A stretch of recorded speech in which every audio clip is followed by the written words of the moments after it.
part-time job and pay for college. Now in it's way more expensive than that. But that's just to show you the creep, how much the cost of college is creeped up because states has pulled all the funding away from it. I wonder why we don't encourage more of going to school abroad because it's much more expensive than it is here. Everything's expensive here, and I think it's like conformity. We get so used to the pricing here, and we just accept it. I mean, this country is beyond capitalist. It's greedy. It's let's just call it what it is. It's very, very greedy, and a lot of people really can't afford to live here. So it's like first of all, we always have options. It's just whether or not we want to act on them because they're harder than the simpler options that everybody wants to move to because everybody likes to do the easy thing. But when you think about it, like getting your money's worth and actually stretching it means getting uncomfortable and moving differently because this country, this government is like not really working for us. And I know that sounds like poo poo, but it's reality. So I think we should also expand our mindsets and think more broadly in terms of where do we go to get our money's worth and not feel like we're actually getting ripped off. Yeah, that's one thing I noticed. A lot of Americans don't choose to go overseas to go to school. It's a lot of great colleges. Because if you look at the international rankings, they had a list that just came out this week. MIT was number one. It had a couple of there are other universities that there are a bunch of universities in London. I mean, in England that have in the top. I say out of England. I think England had like 5 colleges, universities in the top 10. I was surprised by that. I was like, oh, but the U.S. obviously you had two from China, you had one from Australia, I guess one from Germany, one from the other Nordic countries, and one from Japan, and then one from South Korea. I mean, there are a lot of great universities. There's a friend of mine who actually went to school in South Korea, and all the instruction was taught in English, and I had no idea until he told me that. He's like, yeah, man, because I was stationed in South Korea, and I was like, hey, I'm in South Korea. I was like, what are you doing in South Korea? He goes, hey, your brother told me that you're in South Korea. And I was like, yeah, I'm here. And where are you at? He said, I'm in Seoul. I said, what are you doing in Seoul? He goes, I'm going to university here. I'm doing my master's. I was like, what? You speak Korean? He goes, no, it's all in English. So people need to start researching like all the great colleges they have overseas at the cost. And some of them are actually free if you could get in, you know? So I think a lot of American kids need to start looking abroad to go to school, especially, I mean, if you're going to do your undergrad and then come back and do your master's in the United States, but it's those schools are reputable institutions. So Americans should broaden their horizon and actually look overseas for other opportunities. Absolutely. Thanks for clicking down on that.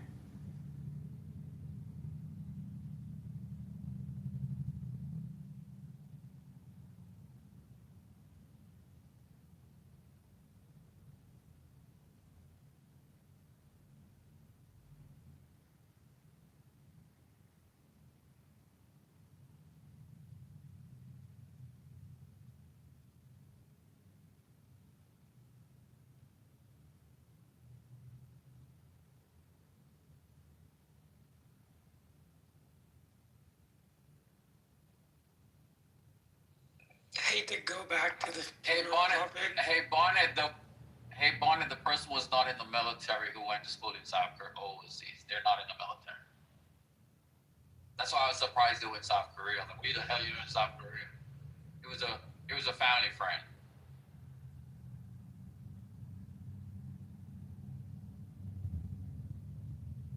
Anybody thinking about living abroad in the future? Me. Where are you thinking about? Currently in California, but I'm looking at Tokyo, Japan. Ooh, nice. Why Tokyo, Japan?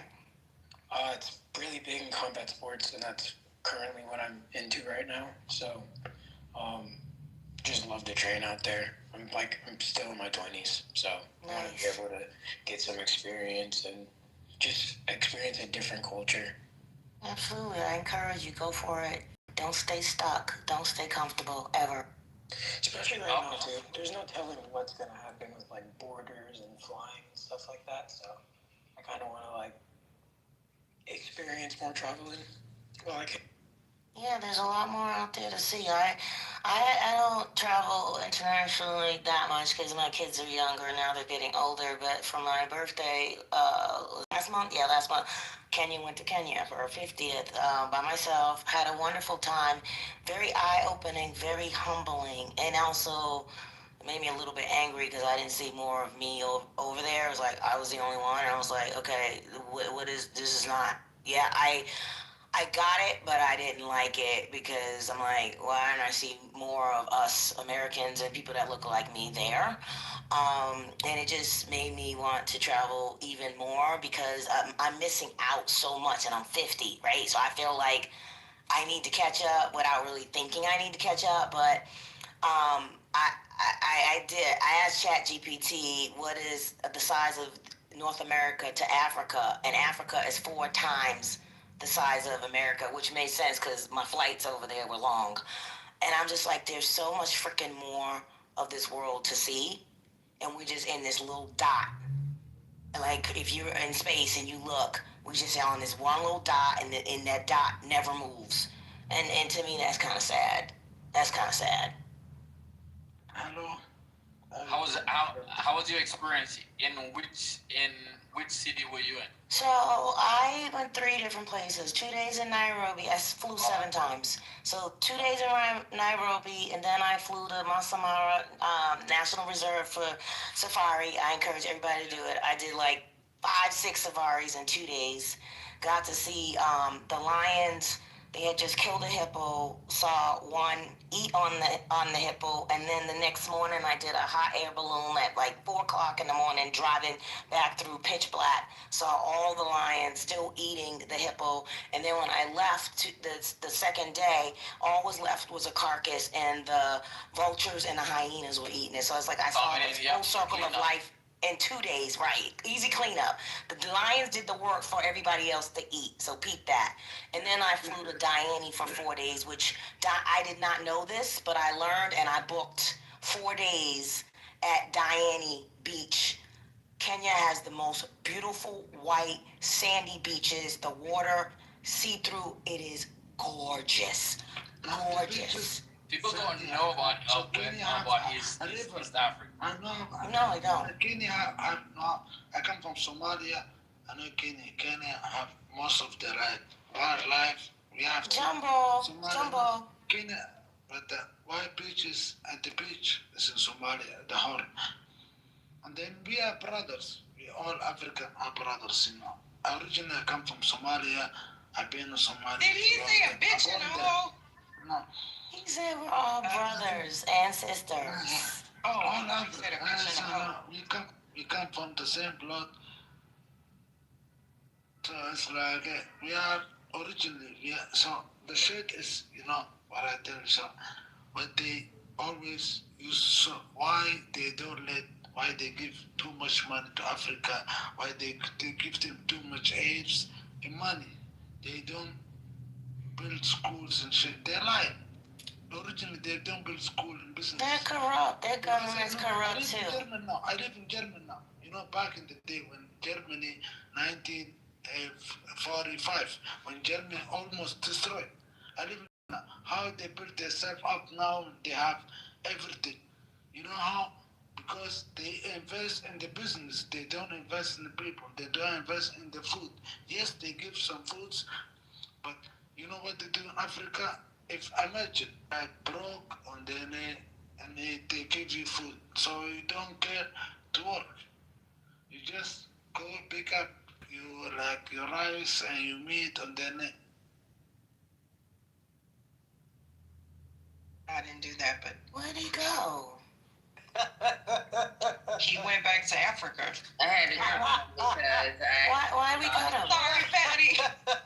Why we cut him? it was an accident. I had to do it because I modded him on an accident, and I meant to mod Miki. Oh, okay. But you can come back up.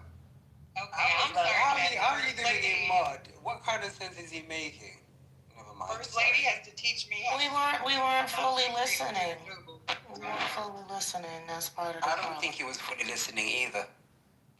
yeah, I'm listening, sister. So if you want to say something, go ahead. Say.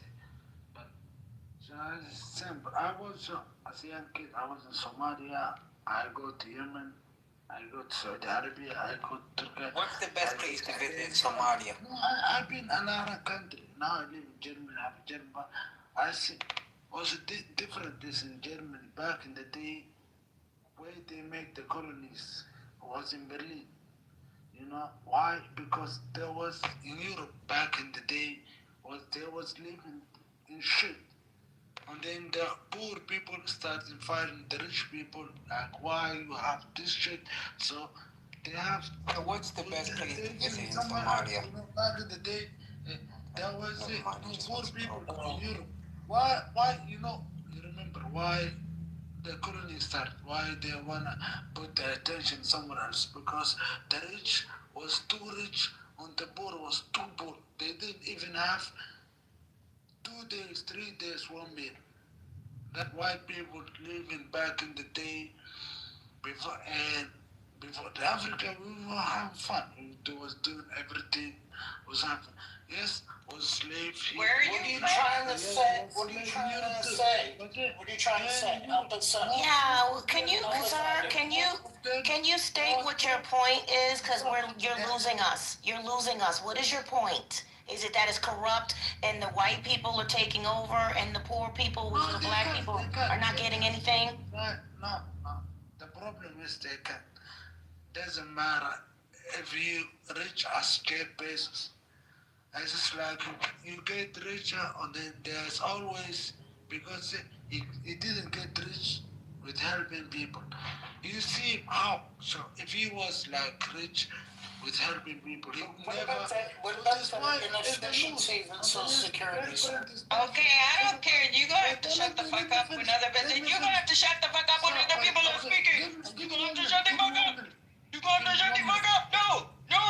When other people are speaking, you need to be quiet. Shit. Okay, go ahead. I didn't eat yet, so I don't give a fuck. But okay, thank you. Okay, go ahead. You wanna say something? Okay, go ahead. Puff, pass, nigga. Puff, pass. Shit. But Nah, hey, why don't you have a Put a link in the chat. Put a link in the. Why don't you have a conversation with people, Kay? Why are you talking at us? I'm just saying. So she asked me why it's like rich people. But you're talking at us. You're not talking to us. No, yes, I do. So who are you talking to? Example, Jeff Bezos. Oh It's gosh, same man, shit. now we're going to Jeff Bezos, mental health issues. It's easy. If he fall down, will be funnier than everyone else. I swear to God. So you think God being top in the world, you know how his fall will be fun. You know, you see how people fall. Rich people fall when they do extreme shit. You know, you see like Jacob last time, what he did. He put his Okay, mind- sir, I'm sorry. I'm sorry. I'm gonna be another form. Wedding in Venice, who they like almost the city sinking. Okay, sir, I'm gonna be rude now. I'm gonna be rude now because you are losing the stage. Listen, if you talk louder, that's not gonna do anything. I'm over to get you talking. You are losing us now. You're losing You're trying us. to put a voodoo on us. We don't know what the hell you're talking about. So I know I started it by bringing up. You in the Thank name you. of Jesus. I was okay until I wasn't. I'm sorry. It's too early to be this patient. It's too early to be this patient. Sorry. I think Kenya. I think he was drawn in by your. Yeah, my submission, but then he went left, right, up, down, upside down, backflip, and I was like, I'm lost. What is your point? You heard him laughing when I said he gonna put a voodoo on us? Child. That was weird. I was like, where are you going with that? And like, you know, like structured thinking, man. I will be eating soon, so my outburst. Please eat so you can go from the bear to the beautiful queen that you are. What are you gonna eat? Oh, thank you, Miss Kenya. What you about to eat? Whataburger, the breakfast of champions in Texas. What's it? What is a Whataburger? What's that? Only the most delicious fast food known to man. No, it's not. I've had this debate already. I've done this already. You cannot. Wake it up, food.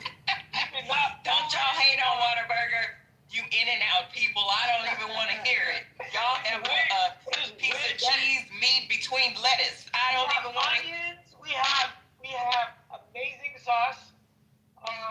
I think the grilled onions are perfect. The cheese is perfect. Whataburger is a better Burger King for my West Coast people. Okay, we like Whataburger. The So yellow Kenya. was so funny. Oh, go ahead, because I'd love to hear this story. Yes, love. No, I definitely want to hear Yes, more. love. I was going to say Kenya. So, what was the best part of you visiting Kenya? Oh, the people, the connections, it's what I took away. I made new friends, so that's one. The people there are beautiful. Now, obviously, I'm in a touristy area, but I would hope that they're beautiful everywhere because to me, that's my motherland, and I would love to go back, if not live there, because I appreciate them. I would say, obviously, the safari, because you can get that in other places, but not really. I mean, you can't really get that here. And I was just amazed and blessed that I got to experience that, not only ground safari, but I just said, F it, I'm here, and did the hot air balloon safari so you could see all the animals migrating. And like wildebeest. I was like, what the hell is that? I only heard that on like a Disney movie, like Lion King or something, but there were tons of them. And literally, seeing them in the air and then in the car on the ground as they're like, we stopped the car so all of them could pass. Watching elephants pass. I saw all but the rhino of the Great Nine. I saw the 8 of the Great Nine. And when I come back, thank you. So since I've been back and I've shared a little bit here and there, like I encourage everybody that if you can, go to Kenya. Go to every continent if you could. That's what I would like to do because again, it's about experiencing. It humbled me. It humbled me coming back to go, okay, I just got my mind expanded to what else is out there and what's possible to experience, and I want more. I hunger for that. And the education and learning, like they were teaching me language, so I'm like, Asante, Jumbo, Araka, Twende means let's go. Caribou, bye. Like they taught me, No, Karibu and they welcomed me like I was and I love that. Say that again. No, you're saying Karibu means bye. It means welcome. Well, they say Jumbo for welcome. And then I think it's I never said bye enough, so I haven't written down the word for bye.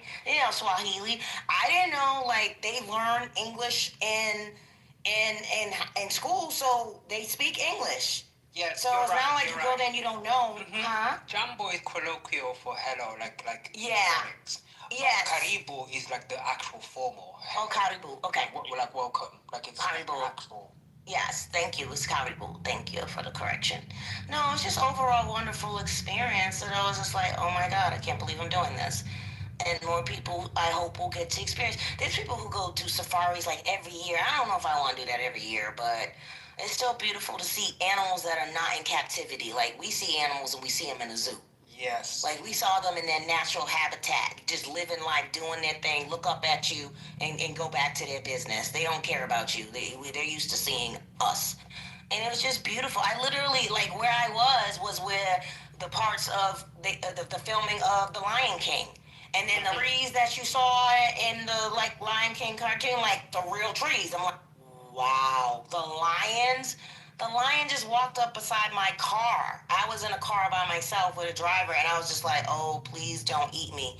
He didn't care about me. He was going to eat. He was going to eat the hippo. It's just beautiful. Just absolutely beautiful.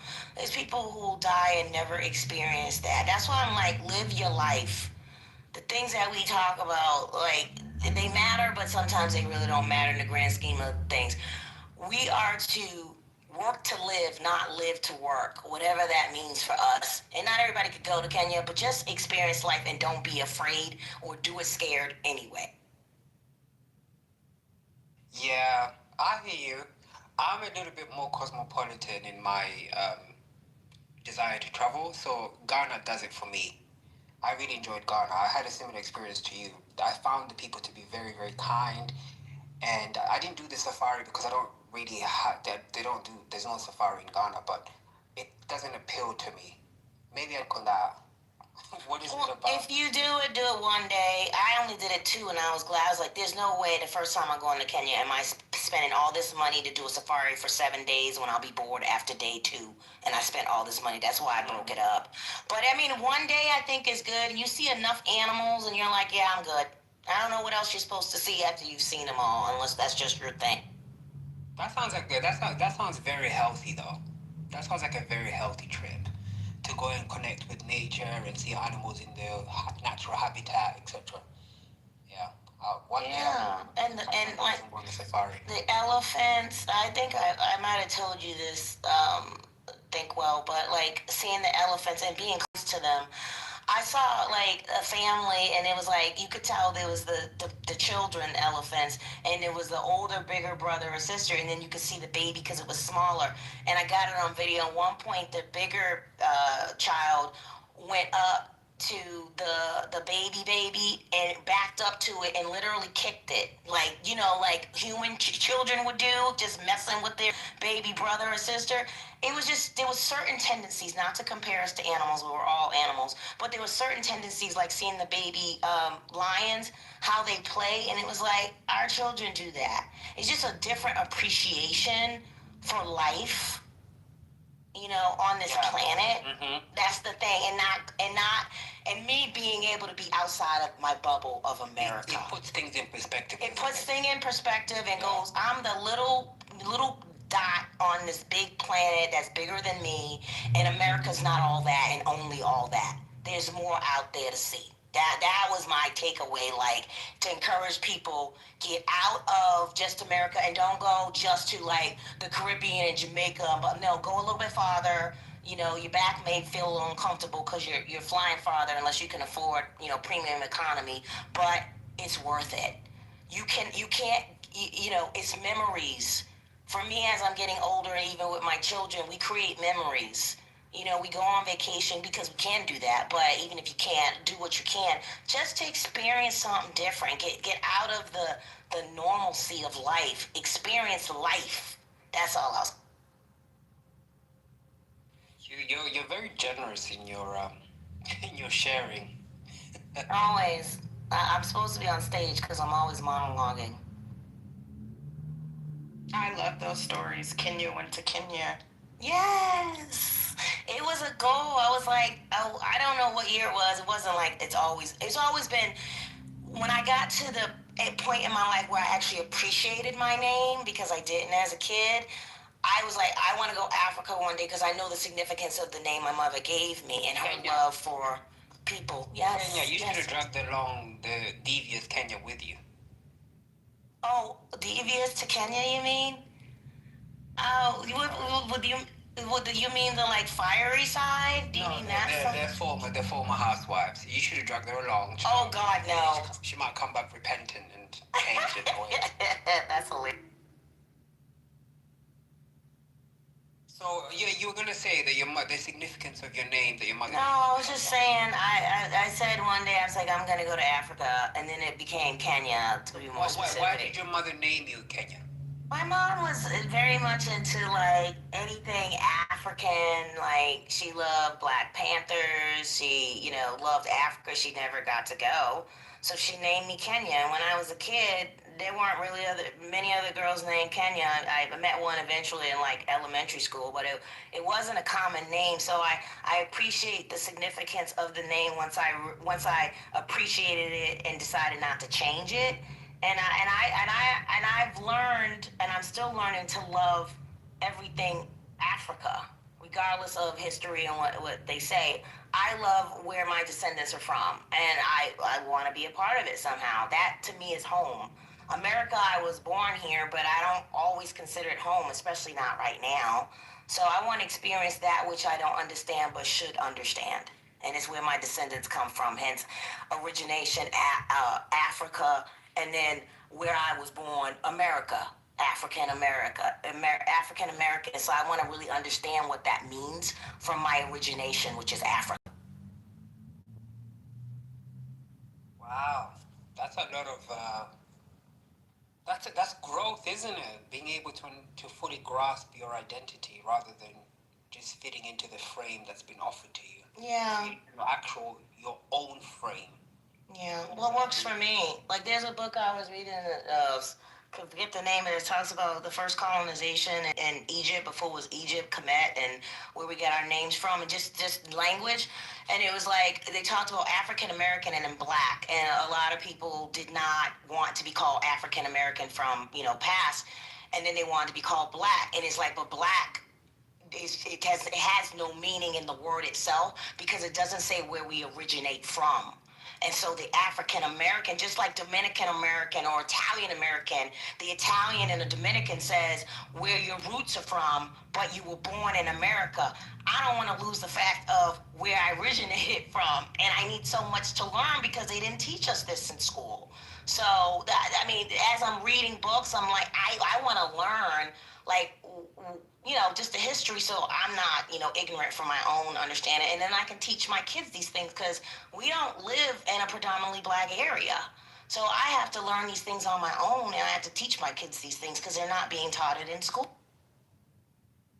All right, y'all. We're going to have to get back to politics. Okay. No more centering. I got you. You're cute, Kenya. I love your stories. But Mark Rubio had he had a press conference in Israel and calls for Gaza peace and regional stabilization. I'm going to go ahead and play it, but I'm going to break it up into 3 segments. It's 25 minutes. That way that gives y'all time to comment on it.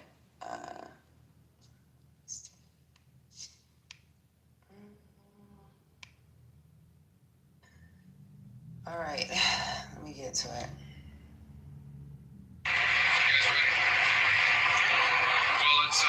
This is an impressive center with a lot of important work that's happening here. This is a historic mission, by the way. I mean, if you think about it, there's nothing to model this after because this has never happened before. I think we have a lot to be proud of in the first 10 days, 11 days, 12 days of implementation, where we have faced real challenges along the way, including over the weekend, but also an exciting opportunity. So this will be the journey to sort of get through the 21 points of the plan, to get through all the things that we're trying to achieve is not going to be a linear journey. There's going to be ups and downs and twists and turns. But I think we have a lot of reason for healthy optimism about the progress that's being made. One of the reasons why I wanted to come today is sort of get a sense of the workflow, get a sense of the organization, and get a sense of the needs. It is increasingly, while you see a lot of uniforms here, including from partner nation states that have come, and of course with the Israelis who are hosting us and are a key part of this, you're starting to see more of a presence from State Department and related entities as well, and that'll continue to grow as we can provide personnel on things like emergency response, the coordination of humanitarian assistance and things of that nature. So you're starting to see that presence here grow. But a lot of good progress is being made on a number of fronts, and you can break this out in a number of ways. The first is the maintenance of the current ceasefire, of the current peace that we're confronting, and that involves 2 things. Number one, deconflicting from any flashpoints that may come up. We need to understand, the world needs to understand that on the other side of that yellow line, there is still a terrorist group that remains armed, and we've seen them take actions against their own population. I think it's important, by the way, that there be more media coverage given to the fact that Hamas has brutalized Palestinians, has brutalized Gazans over the last few days, and that's something to point to.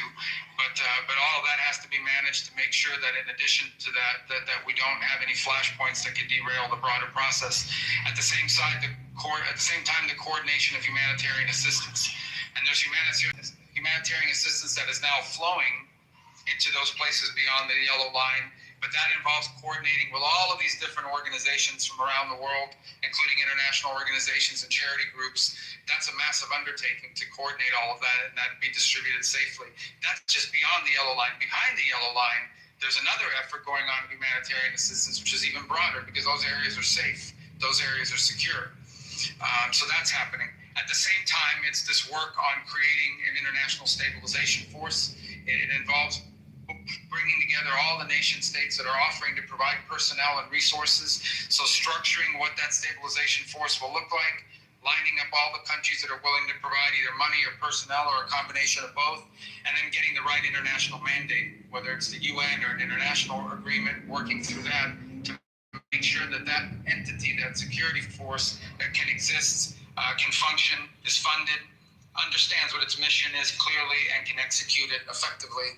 And then beyond that, of course, is the long term, the reconstruction, the rebuilding, the creating conditions so that never again will we see what happened on October 7th, so that you can actually be in a place that no longer has elements operating within it that are a threat to Israel or to their own people, for that matter. And of course, that's a longer term plan, and that's something that's also key to all of this. It's the goal we're all trying to get to. But before we can get to that goal, we've got to get Zaxby's birthday cake milkshakes are back, just in time for Zaxby's 35th birthday. So they're gifting you half-off handcrafted milkshakes. Happy birthday to us all. Zaxby's handcrafted milkshakes. who's got to sort through the process that we're involved in right now, which is making sure the ceasefire holds without anything disrupting it, making sure people are getting the life-sustaining aid that they need in a way that's not being looted or stolen or diverted in any way, and at the same time creating the conditions for the stabilization force to come in as soon as it possibly can be put together to provide what we need, the stabilization we need in order to move to the further phases of this plan. All right? Yep. Yes. Mr. Secretary, can I ask you about President Trump in his time interview talked about the case of Moran Barghouti, the Palestinian prisoner, saying that he's considering raising it. Do you want Israel to I can't hear what you're asking because there's some buzz going on there. Moran Barghouti, the Palestinian prisoner, President Trump in his interview with Time said that the U.S. was considering asking Israel to release him. Is that something that you were asking? Is he talking about the one from the U.S.? Moran Barghouti, the Palestinian prisoner. I don't have any news for you on that today. Obviously, we'll work that through our embassy here and our diplomatic channels, but we don't have anything to announce on that. The Palestinian prisoner, the Palestinian activist, Moran Barghouti. I don't know why I can't hear you. Sorry. Moran Barghouti, please. Yeah, I don't have any update for you on that. Yes, go ahead, please. Secretary, first of all, welcome to Israel. Second, there has never been anything like this in Israel. But in what you think, does Israeli military decision regarding Gaza are taken effectively in DC? And if the idea will identify that Hamas is rearming and regrouping, can we independently renew the fighting, or we should ask for I think everybody involved in this would like to see this not happen again. But if we are in the Middle East, well, I don't think there's any country in the there is world. a reason to renew the fighting. Should we apply for permission from the Trump administration? Yeah, I wouldn't phrase it that way. I think the bottom line is that there's no nation on earth that's contributed more to help Israel in its security. As you know, this is the president that in the 12-day war struck Iran in a way that other presidents were unwilling to do. And that partnership will continue. We're very committed to Israel's security and supporting Israel. We're also very committed, and we think it's in Israel's long-term security, and I think our Israeli partners agree, to be able to have a Gaza that is no longer operating space for a terrorist organization. That's why this plan calls for the demilitarization of Gaza, and that's what we're committed to. So, but I wouldn't phrase it the way your question asked it. I don't think this has to do anything with permission or anything of that nature. This has to do with basically we're all committed to making this plan work. There is no plan B. This is the best plan. It's the only plan. It's one that we think can succeed. It's one that we believe it's on the way to success. As impossible and unimaginable as it may have been. Remember a month ago, 6 weeks ago, no one would have thought possible that you were going to get all the hostages out, and I know that we still have the remains of hostages, so that has to happen. That's part of this, so we're very committed to making sure that happens. We are not going to stop pushing until all the commitments that were made here are kept, and that includes the demilitarization of Gaza. Now, we're dealing with factors here. We're dealing with miles and miles of kilometers of tunnel networks. We're dealing with 2 decades of terrorist infrastructure. All that has to be confronted, and we'll do that together with Israel. Secretary, if you could address, following on your mention just now about disarming Hamas, is that something that the ISF force would be engaged in? And if Hamas refuses to disarm voluntarily, is that something that this force would be involved in forcing them to disarm? If Hamas refuses to demilitarize, it'll be a violation of the agreement, and that'll have to be enforced. I'm not going to get into the mechanisms by which it is going to be enforced, but it'll have to be enforced. I mean, this is a deal, and a deal requires conditions to be met. Israel's met their commitments. They're standing at the yellow line, and that is contingent upon the demilitarization. So suffice it to say that we're also hopefully going to create conditions where people where Hamas won't have people, because there'll be ways. We want to see a Gaza where people can live without Hamas, where they have jobs, where they have prosperity, where they have opportunities. I'm not telling you that's going to be set up next week, okay? That's a long-term project. But what I am saying to you is that we want to create the conditions. We want to help create the conditions here so that people in Gaza don't have to be terrorized by Hamas, and in fact have lives, jobs, businesses, and a better future, and are completely uninterested ever again in joining, supporting, or being held captive by a terrorist group. So I think everyone, it's not just the United States, by the way. This is what makes this so unique. It's not just the United States. Understand, over 24 countries signed on to this, including regional powers, regional countries, Arab countries, majority Muslim countries, signed on to the commitment that there would be a demilitarized Gaza, and that there would not be a Hamas with the capability to threaten Israel. That's a commitment not just by the United States. This was signed on by all these countries. We fully expect that everyone will live up to those commitments. Okay, we can go ahead and go on pause. Anybody have any comments?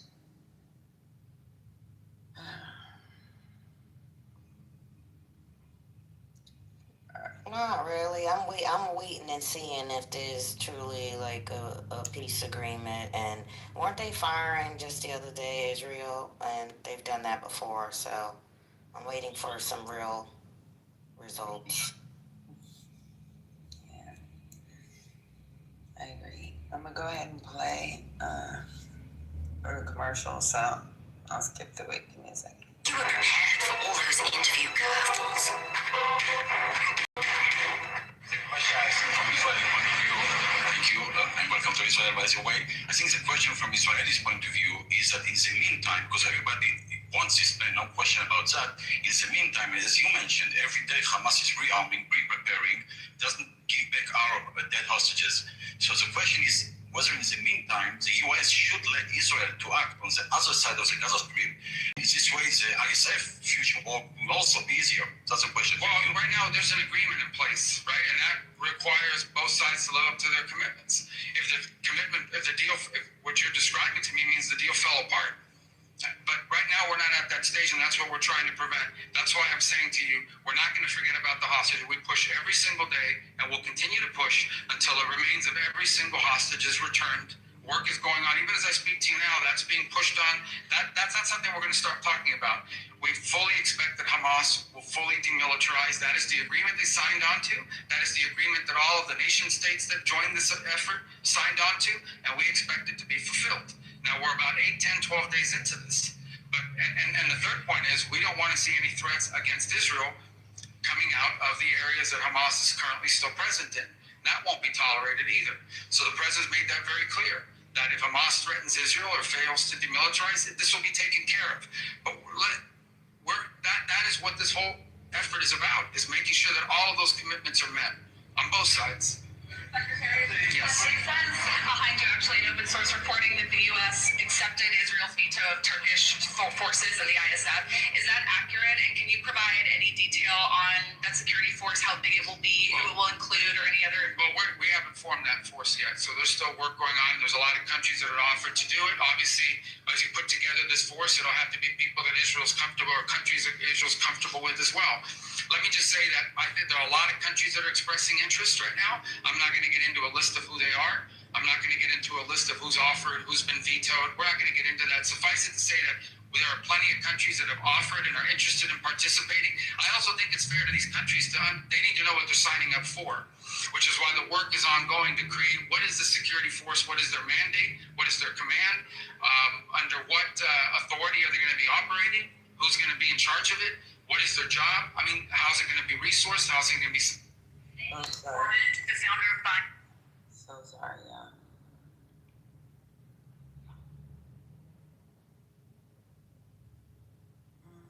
I'm still trying to figure out Marco's significance at this point, because he already sold his soul to the devil. You ever watch him on in meetings in the Oval Office or wherever that office that Trump meets people, and he's sitting on the couch? Doesn't he always look miserable? Like he just doesn't want to be there, like he's uncomfortable? Because he already sold his soul, so I think that's why. They always keep him in an awkward They always catch this awkward photo of him. Yeah, it's weird. It's not really weird, but I think they all sit there just trying to look pleasant to kiss his ass, so there's that. I mean, no one believes this. Nobody. What'd you say? I said, I don't think anyone truly believes that they're going to follow through on this peace treaty from both ends. Because the fact of the matter is, when that Gaza Strip is completely blown away, they're going to rebuild it and turn it into something. You know what I mean? Like, that's his plan. That's literally something that Netanyahu has said, that he would. Yeah. It is. The Gaza Strip and turn it into like a resort. Oh, yeah, him and Trump. Yeah, Him and so Trump. it's like, they don't care about these people. You know what I mean? They don't. All of this is finance greed. Absolutely. So it's kind of now, this is more, I look at it as just words. We have to really see what's going to happen next. You know what? I have this hypothesis, and I know I'm completely wrong, but I love what goes through my head sometimes. Do you all remember? I don't know if it was a year ago or 2 years ago, right? Because this war has been going. Oh my God, this war has been going on It's 3 years, right? 22 it started. Longer than that. It's been going on since forever. Okay, the new version of October 7th. Wasn't Netan up for? I'm not gonna say his whole name. Wasn't he up? Wasn't there an election that was supposed to happen, but the war was going on, and it was like, let's just wait till this war is over, because they were gonna kick his ass out of office, weren't they? And it's dragged on and dragged on. Is there like, I'm just a conspiracy theory thinking here. Is there like a sense of this power play, like Trump, like Putin, like Kim, that they want to keep, knowing damn well once there's an opportunity to vote their asses out, or at least his ass out, he's going to be out. But if you stay in war, you stay in power. It's just a theory, because I do remember there was issue, and that the Israelis, or I could get the sides wrong, but they were very upset with him as the person in office, and it was like, well, we'll deal with that once this war is over. But yet the war is going on and on and on. And Israel's a big part of it, too. It's not like they're the innocent in this whole thing. So I think part of it is for him to stay in power all this time. Wouldn't be surprised. This is politics we're talking about, which rarely do you ever care about the people. That's my theory. I'm sticking to it unless someone has a better one.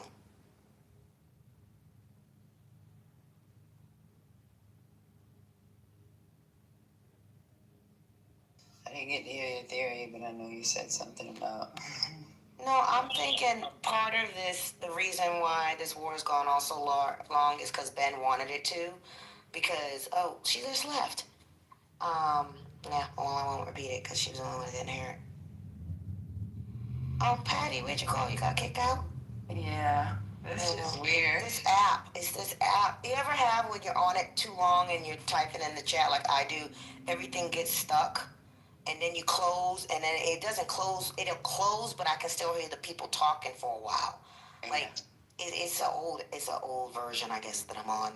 But no, I was just saying my theory is that partly the reason, even though this may sound far-fetched, partly the reason why Ben has allowed this to go on so long is because once the war is over, he's going to be kicked out of office, because there was supposed to be an election when this war was going on. And he was like, well, we'll deal with that after this war is over, and then the people can elect who they want to elect. Well, they haven't been able to do that because this war's been going on for years. I just think that's convenient because, I think Ben loves power and he doesn't want to lose it.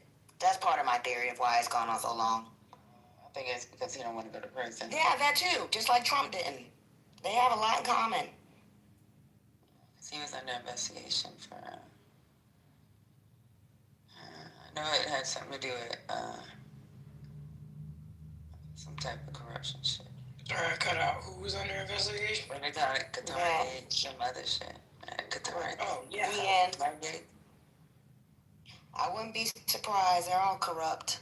Every last one of them.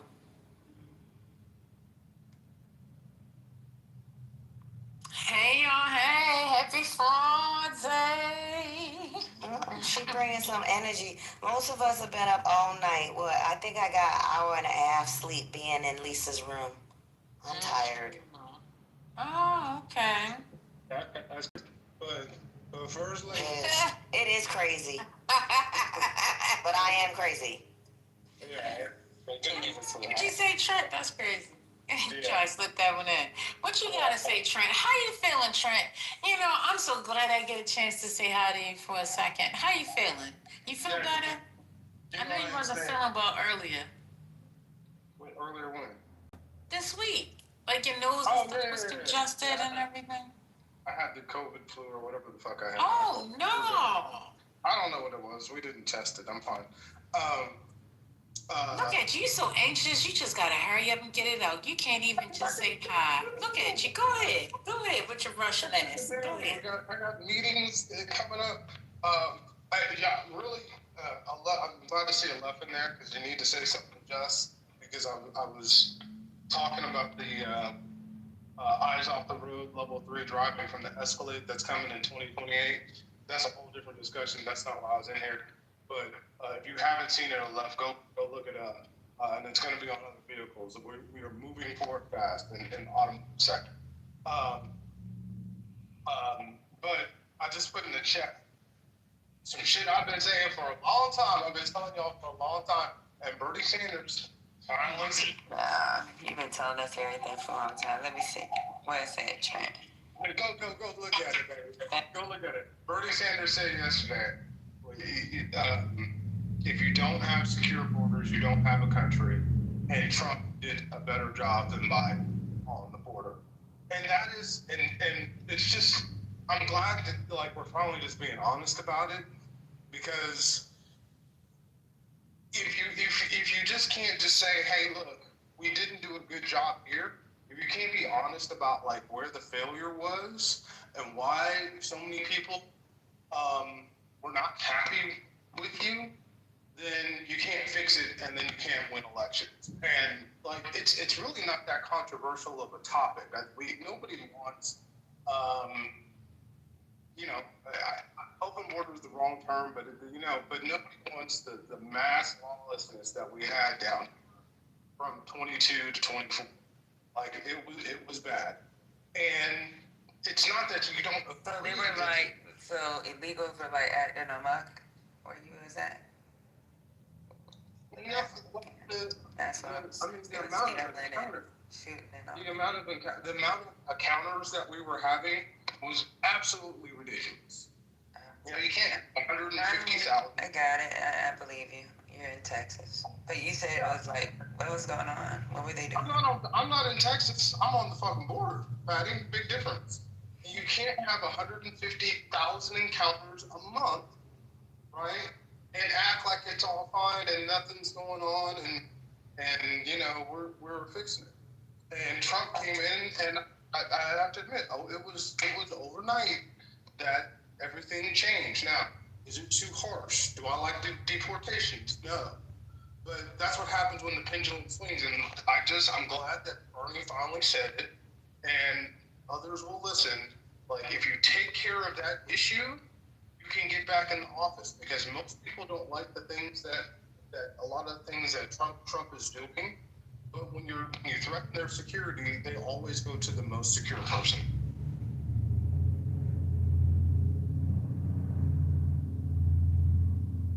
Okay, that was great.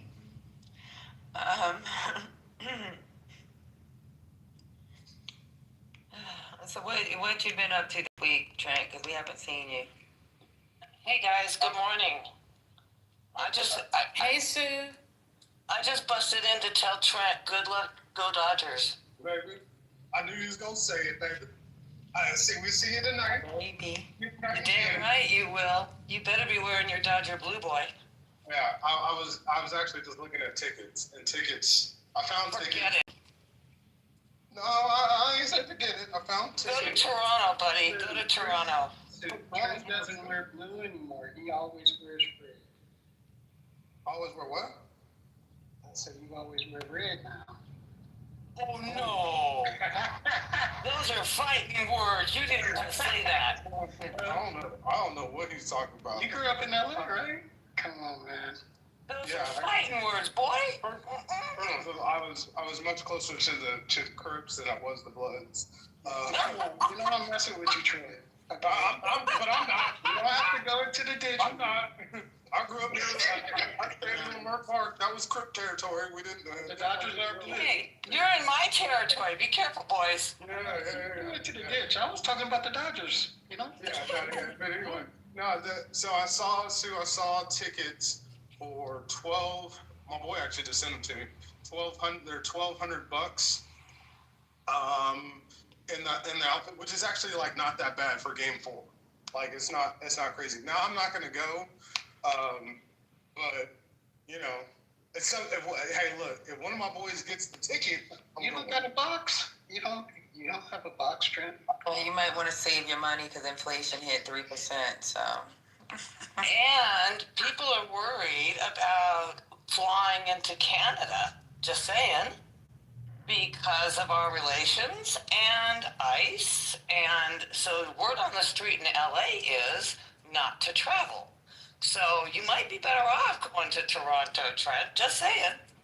They may not like you, but you can. But I don't think that the Canadians don't have a problem with us. They got a problem with Trump. Like all around the world, they know for the most point it's not us, or at least half of us.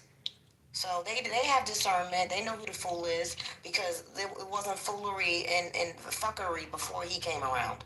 Yeah, 50% of the country is full. So. What'd you say? 50% of the, or most. Yeah, exactly, 50%.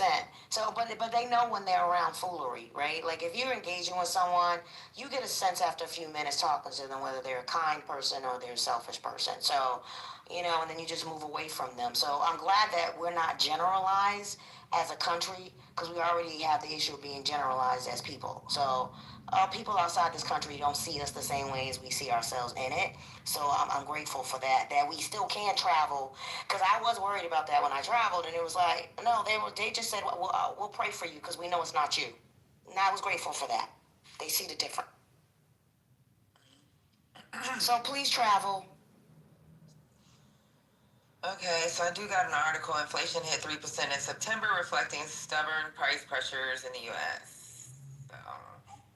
Yeah, you know, the problem with that is that the BLS, the Bureau of Labor Statistics, is actually very limited right now. Hello, can anybody hear me, or am I talking about myself? Oh, sorry.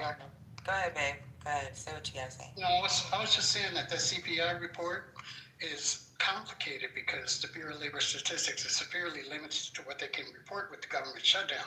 So they're only reporting what they have to right now because they need to do that, you know, to cover those payments for disability and all that for next year. So we're really not seeing a full picture of what the economy looks like. It increasingly gets more and more distorted. That's right. And they also, they have a jobs report that say that, right? Do I remember that right? Love? Yes, sir. Yes, sir.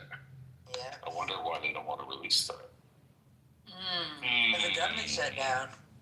How accurate is it? I don't How think that's the accurate is reason. it, Aaron? How accurate is it? I'm just guessing, but usually when you have good news, you like to say it out loud. So why would they not say this? Oh, wait, whatever they said that's been factual, what are we talking about right now? Yeah, but I mean, imagine how bad it's got to be for them to not say anything. Hey, Your Honor, happy Friday. Hey, Reform, happy Friday. How you feeling? Always good to hear you, brother. Patty, did you hear a clip you was gonna play? Or no? Yeah, I'm gonna go ahead and play this clip real quick. It's not that long.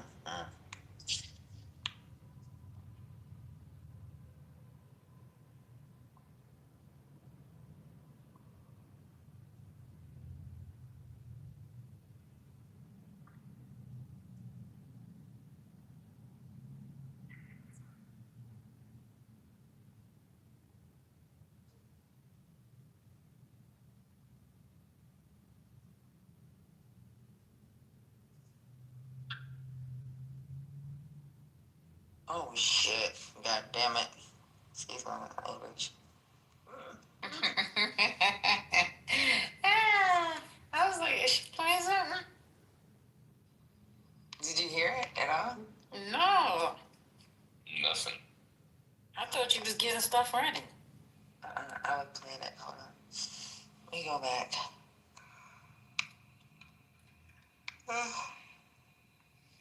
All right, tell us you sleepy.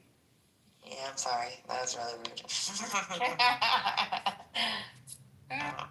Okay, here we go. Let me go back to it again. I'm in music mode. Something's going on. Okay. Inflation rose by 3% year over year in September and by 0.3% month over month. This report was due to come out last week, but was delayed. You guessed it, due to the ongoing government shutdown. We got our economic dream team. There we go, our Bobble boys, FBC News business and data correspondent Brian Chung, and Investigators editor-in-chief Caleb Silver.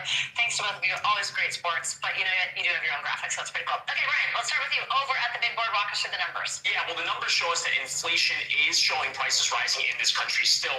Again, what we're talking about here, it was a 0.3% increase on a month-to-month basis. That's between August and September. But economists like to look at the yearly rate of inflation. How much did prices rise between September of this year and September of last year? And that figure is 3%.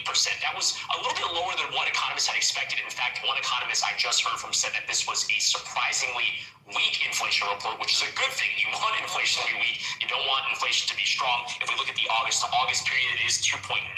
So this is a slight uptick. But again, economists were expecting, probably in part because of the tariffs, for this number to be higher. But again, 3% still historically low, especially when you take a look at this chart over time. That 3% figure is a lot lower than that some of the peak inflation we saw in the summer of 2022.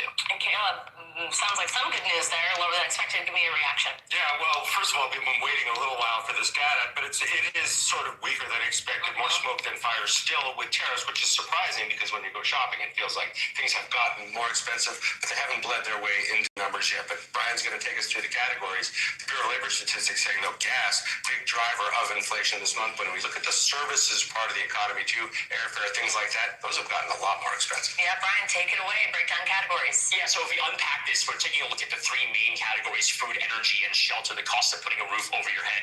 We're now talking about monthly changes. How much did prices rise between August and September? Food price inflation actually decelerating a little bit, only up by 0.2%. It was up almost 0.5% in August. If we talk about, as Caleb was just saying, prices did go up by 1.5% in 1 month, but there is reason to think that this number will be lower in the October report because we've seen a lot of prices at the pump go down as a result of the switch to the winter blend, as well as less demand with fewer people out on the roads. Shelter costs, this is a big one, also decelerating in terms of the rate of inflation, up only 0.2%. That is a big reason why we saw that headline number actually a little bit below estimates, because people thought that the cost of housing would be a lot higher in this report. All right, Caleb, the Fed. 5 days, 5 hours, and 17 minutes from now, and it looks like there's a 96% or so chance the Fed does another baby cut, quarter point cut here. But the Fed is actually 96%. So it's likely. Yep. But the Fed is not able to see labor data yet. So we haven't had a jobs report in a minute due to the shutdown of the government. So the Fed doesn't want to cut rates too aggressively because that could stoke inflation with no idea of what's happening in the labor market. But anecdotally, we know the labor market's still pretty weak. It's not like it picked up steam in the last couple of months. So the Fed meeting next week, very interesting. But Brian, by the way, we mentioned this was delayed because of the government shutdown. Is there any concern over accuracy because of the government shutdown? Yeah, so this particular report was supposed to come out 9 days ago. Actually, the Bureau of Labor Statistics had to call back people to finish this report. It's important to note, though, that this particular September data was collected prior to the government shutdown beginning in the first week of October. So these numbers really aren't to be called into question. But we have to remember the concern is about the October report, which we're not supposed to receive until next month. But again, the story there is that they have to survey all of these numbers, 80,000 goods and services across 75 urban areas, 23,000 retail establishments. If the BLS was not working in full force, they can't get that data. That's going to be a concern for the October numbers when we get them next month, if the government reopens. That's it, yeah. Hold on, what is it? Trent was going to speak on something real quick about the delinquency rate. What is it? Trent? Yeah, so the delinquency rate is the rate in which borrowers can't pay, essentially. And it's actually, it's high.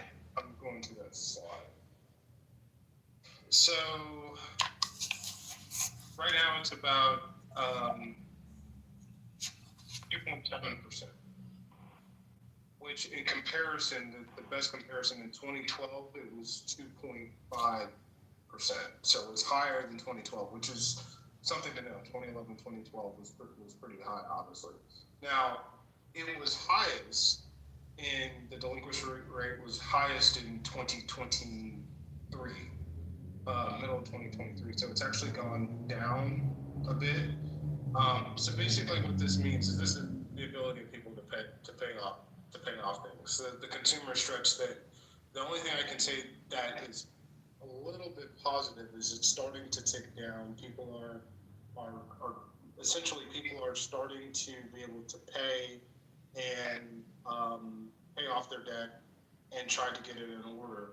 But it also typically means that people are spending less into the economy. So long story short, just like the federal government, the consumer is overextended. Many of us can't afford shit. But the essentials, and so this typically will hurt tourism. Like stuff is down in Vegas.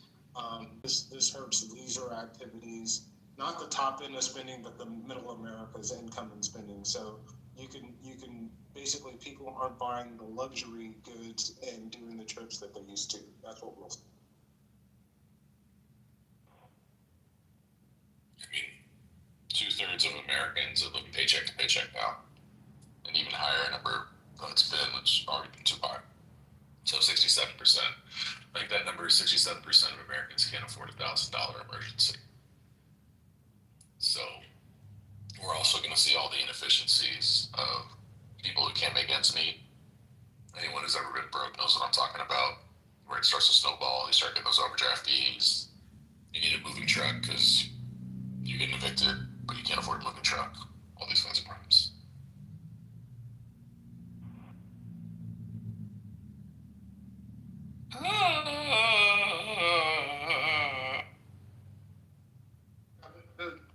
The bad part of overall what we're seeing is job growth, and we can see job growth numbers. Job growth numbers come out of ADP. You don't have to use the government. ADP payroll can tell you basically what the job growth is. And so they showed a retraction coming out of the data for September into October, so we don't have the October report yet. But overall, what's happening is we're just not seeing, and this is partially due to AI. We're not seeing the job growth, especially at the entry level end of the spectrum. I saw a stat that showed 58% of college grads are still job searching. In fact, I just had one of my wife's friends, one of her friends that's a doctor, called me. Had me call his son. His son's got a finance degree from University of Texas. Very smart kid, very good family. But he's been looking for the right job for 18 months, almost 2 years now, trying to find a position. He's in Austin, right? Which is a difficult place because of it's Austin's overly educated. Everybody's got a degree, and so it's hard. It's been hard for him to find the right thing. So my advice was to him, but we've got friends looking for him. But my advice was to him is, hey, just take something to get your foot into the door. He's starting to take that. That's what a lot of people are doing. You're not going to get the perfect job right now, but take something, get your foot in the door, and start gaining some sort of experience. And then later on down the line, you can get in. But the $90,000, $110,000, $130,000 job coming out of college isn't there like it was a couple of years ago. Trent, ADP's numbers would be estimates, though, right? Because you're not required to report to ADP. Brian, I think they're exacts. I mean, they're estimates on the total of America, obviously, because not everybody goes through ADP, but they're real. I look at the ADP number before I look at the damn job number. So because that's a real payroll. You know what I'm saying? So ADP is good for short term, right? But their numbers don't correlate with the sample sizes of the EBS data. One of the big things about the difference is that government employees are not under ADP. Right, and so they're going to pull their data, which is accurate, but it's accurate to where they're selling ADP well, right, as an HRIS system. Because at the end of the day, what they're doing is they're pulling their data straight out of the system, and then they're looking at other places to add additional data to that data, right? Yes. Look, ADP, our largest payroll processor. You don't need to know everything about every single company. Most of your major companies use ADP. So ADP gives you a report and shows, basis that they're showing a retractor. Not that they have all the data, but they've got a pretty damn good indication. And so I'll, like I said, I like the ADP report sometimes better than the government report, because I don't even understand how they compile the freaking government report. And so the ADP, some in conjunction, right, in conjunction with other data, but the ADP report is excellent data, and that's why it's used. That's why it moves the market when it's put out. I've been using ADP since 2012, and great payroll processing platform. You know what I'm saying, all that good stuff. But both platforms, whatever y'all talking about, all the data can be right on their platform, on their process, on their system. If somebody's data is different from the other, it don't mean the other is wrong. Yeah, it's not, it doesn't mean it's wrong. I'm just saying, like, the data that they're presenting is the data that they have. So it's not like I'm just throwing it out there. Yeah, they definitely diverge. But ADP is good for momentum, right? But the BLS data is good for magnitude. Yeah, first off, the exact number for September was 32,000 jobs lost in the private sector, according to ADP. So that's that ADP number that Trent's talking about. And the big difference is there's a massive survey that BLS does. That's on top of the ADP report. They definitely use that. But it's just a lot of very painstaking conversations. You're talking about the EFG, right? The non-farm. I forget the name of it, to be honest. Yeah, non-farm payroll. Yeah. So Is that the name of the survey? Trent, for the labor report, what they do is they pull from all of the HRIS/payroll systems this information for all the individual companies. But then they also select, because this happened to me before, they select a large number of companies and they literally call them directly, which is fucking insane. I kept telling them, like, can you just email me instead? It's much easier. And they ask you 3 questions. How many, as of your last payroll, how many hires did you have? How many total employees that you have total? They pull that information. And that's who's not working right now. Brian, the government and the way they do things is handled. So that's why these numbers have to be constantly revised, because they're often way off, and they're guessing too. They're calling people, and so let my friend Speedy get in there when y'all get a chance. Go ahead. Yeah, so reasonable people can disagree, but all of us in technology know what's coming 3 years down the road. The advent of AI will eliminate most of these unskilled jobs. Already in many cities, the self-driving cars like Waymo are causing massive job losses for Uber. And I don't know if anyone follows DoorDash, but DoorDash just introduced a robot that replaces most of the DoorDash delivery people. So what that means is that jobs for unskilled people are disappearing at a very accelerating rate. All estimates in the technology industry are for massive job loss. And we could argue about how quickly that will happen, but I haven't met a serious person that hasn't looked at the technology and that most of those jobs are going in the next 10 years.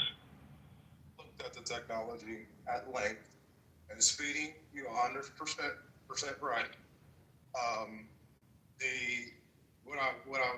What you guys should look up, and I got to get out of here because I think somebody's delivering me some Johnny Walker because my Dodgers beat the Phillies. But thanks, Big Don. Appreciate it. I get Johnny Walker. I think it's black. I don't know. Do you have to get off the phone to receive your Walker of Johnny? No, I just got it. I just got my Johnny Walker. I've been waiting on it. But But what's So you gonna drink it now? First lady, he's double fisting. I mean, I'm gonna wait till the day, First Lady. But what Speedy is saying is accurate. Look up the 2028 Escalade from General Motors. It's going to come out with level 3 eyes off the road technology, and so this is moving the automation. And Speedy's correct that the biggest impact of jobs is going to be the Waymos, the ZooX, the Tesla robo taxis, because of all that automated delivery that can happen. And what we're seeing is it's not job loss, but it's job stabilization. We're not growing in jobs, and it's a real factor, because I don't think the government can tackle it fast. You know, the sad part about this whole conversation is the fact that we have the power to have it happen, but you all just keep playing with it. So go ahead, Aleph. You were getting ready to say something? Yeah, I was going to ask you one, and give me one sentence if you can as a response. Yeah, right.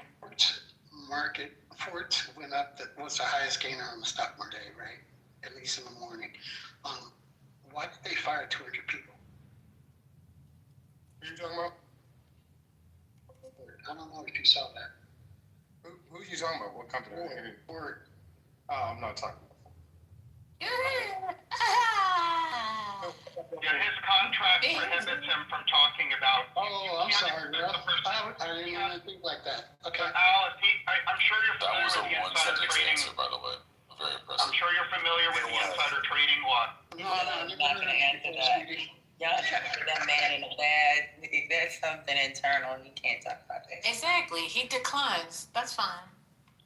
I mean, we're going to see more layoffs as discretionary income declines. So, you know, inflation is high. People aren't buying as much. So, yeah, I expect to see more layoffs. But did y'all see that Target is also laying off 1,000 people, which is unusual because usually around this time, Target is hiring extra people for holiday shifts. So, Are those retail people or are they administrative people? I give you the sun, the rain, the moon. So Amazon is the more important employer. Amazon's the more important employer. Amazon announced 600. oh, you should record that, First Lady. It's my favorite, one of my favorite songs. Okay. You have the perfect tone for that song. It's so pretty. Thanks. Happy Friday. Happy Friday. Yeah, I saw that about Amazon. Friday, what's going on, everybody? You know, another one, UPS. When I was much younger, they would hire Christmas helpers for UPS to help the drivers deliver all of those packages, and it usually started around now. So let's see what happens. Well, Amazon said they were going to replace those positions with robots, which expect. So they have the money. Right. Remember, Amazon, they're already testing drones. I think Walmart is testing delivery drones in certain cities. So remember how, what did Amazon, I'm just jumping all in the conversation. You know what y'all were talking about. No. I mean, did they have a contract with FedEx or UPS? I can't remember. I want to say it was FedEx, and they split from FedEx because y'all know Amazon is that powerful. They were basically going to create their own delivery service, and they stopped using the major ones. And they're probably, I would say in a couple of years, all Amazon packages will be delivered by drones. UPS, thank you, Chad. That's very accurate. In fact, if you talk to any engineering department, the type of engineers that can easily get a job today are the robotics engineers, because Amazon is rapidly accelerating the number of robotics engineers they're hiring, because the robotics engineers allow them to replace nearly 100% of the warehouse workers and about half of the delivery workers with robots. I got another engineer for y'all, instrumentation engineer. The robotics and mechanical and electrical, everybody know about them, but instrumentation is another one that will help you be qualified for this new automated way of doing business and manufacturing. Yeah, I was going to mention, came out, did a test run with the delivery of Cardi's album. People were getting her album delivered, even though it flopped. by drone. They had this big advertisement campaign by. Who did? Cardi B. I think it was like 2 months ago, Amazon announced that they had commissioned their 1 million in their fulfillment centers, and that like by 2030 they're gonna have as many robots as they have human beings working. You know they're not gonna stop there. So that's definitely something that we should like, I guess, be aware of, not necessarily be worried about, but yeah, people should position themselves knowing that that's the trend that business is going. It's very true. If you have young people in your life, you got to advise them to train for jobs that a robot can't do, which is a smaller job. So already today, there's mass employment among the people that have recently graduated from college, and it's not the temporary unemployment. Like, a lot of them will never get a job for something they train. Well, that's why a lot of the moved the college requirement, but that's happened a couple of years ago. Like, I think, was Apple the first one to do it? I think Apple removed it. I think Google removed it. Not saying I'm advocating for anybody not to do it, because people that tend to be the managers typically are always going to have a degree every single time, right? So even there's a difference between the guy who works at McDonald's and the guy who manages McDonald's.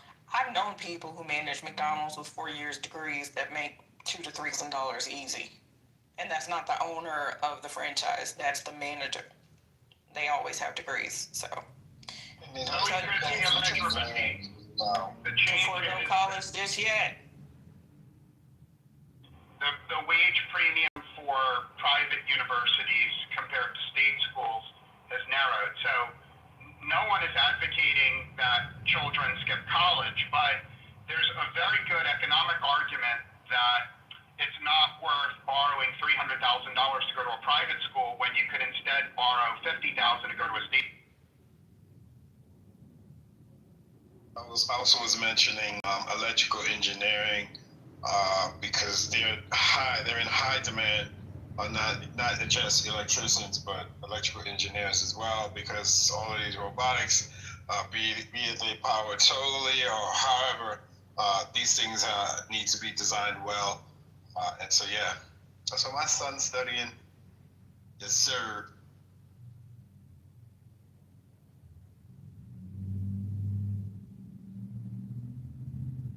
I hear that the plan for poets is going way up. So I encourage everyone to study poetry. And also Yeah, while you at it, listen to KRS-One's first album, Criminal Minded. Yeah. Always Ball it up.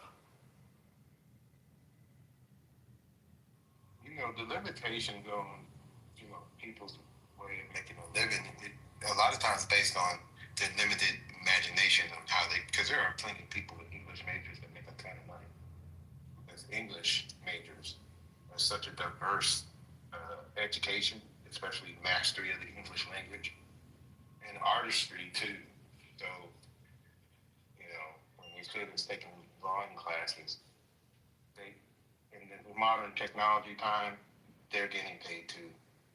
There's a lot of industries. You got a point on it.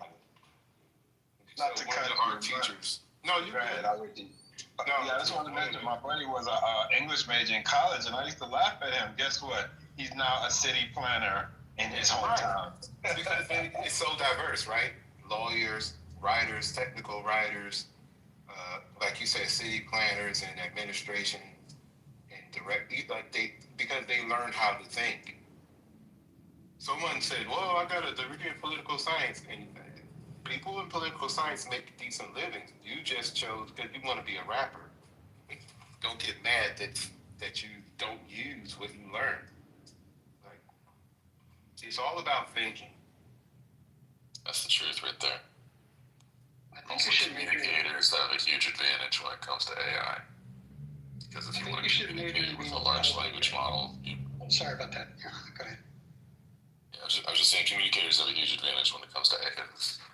We actually know how to direct the tool better, just because we have better control of the language. And it's something that a lot of people have underrated, in part because the people making these tools are computer geeks who sort of don't really fully appreciate that language is complicated.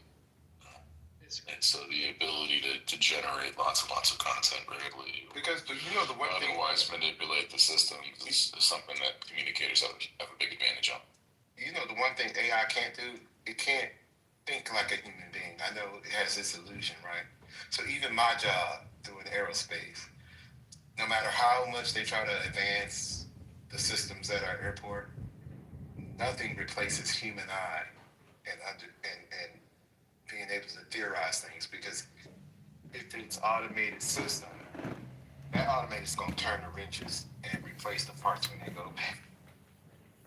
They don't read the trends when we're doing documentation. Like, in about 6 months, this part's going to go bad because I can read the data as it's going down. So Ty, one of the things about replacing people, right, is that you don't make the systems become more human.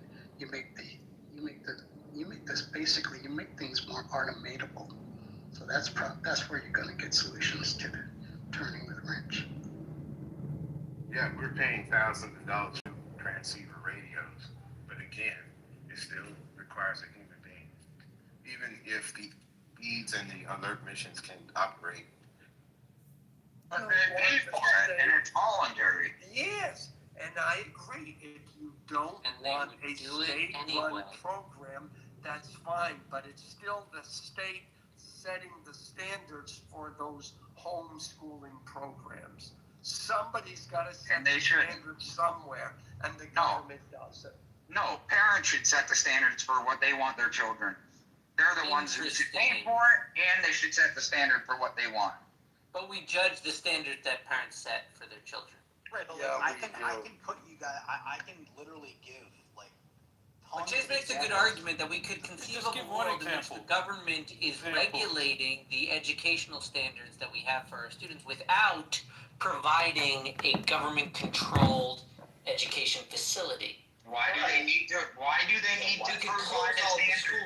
Wait. Why do we need them to provide a standard? First of all, we have to understand that. We need the standard because we're going to arrest people when they don't teach their kids how to speak English. So again, no, that's the problem. Like, the problem is that's why we have a standard. No, you're assuming that everybody agrees on the same standard, number one. Number two is that I can give you lists of examples throughout history of cheap and private schools that have been shown to be just as effective, if not more effective, than public schools.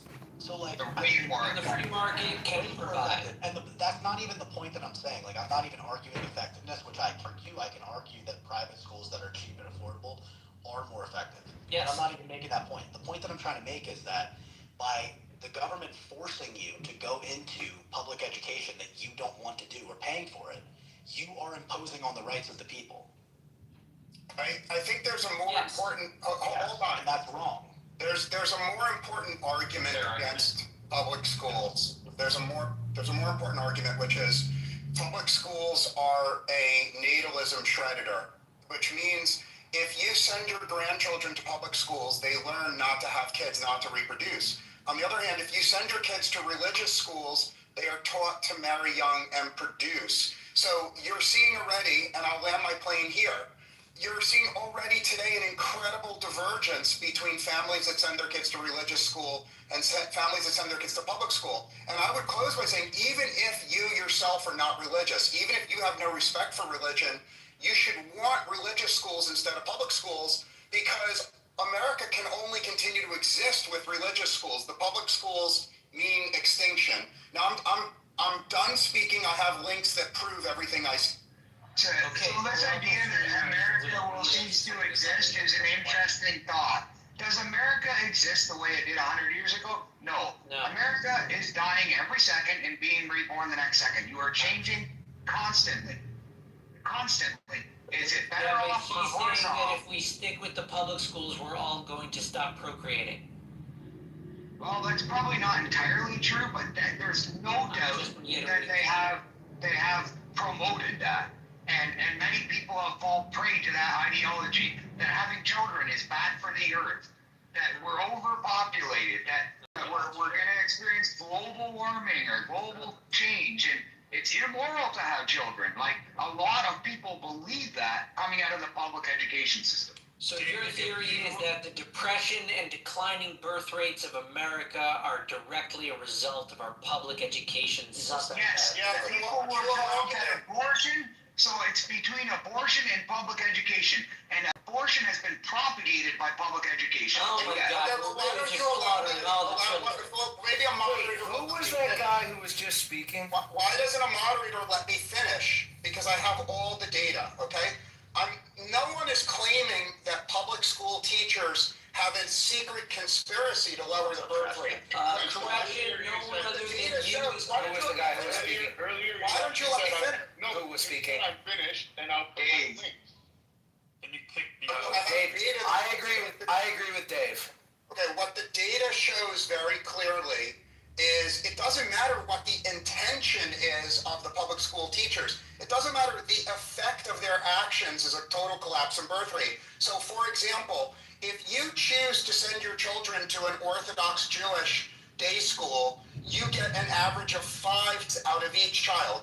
If you send that same child to a public school, it doesn't, to middle class public school and upper class school, you get 1 kid. The difference is I agree with Snoopy. 5 to 1.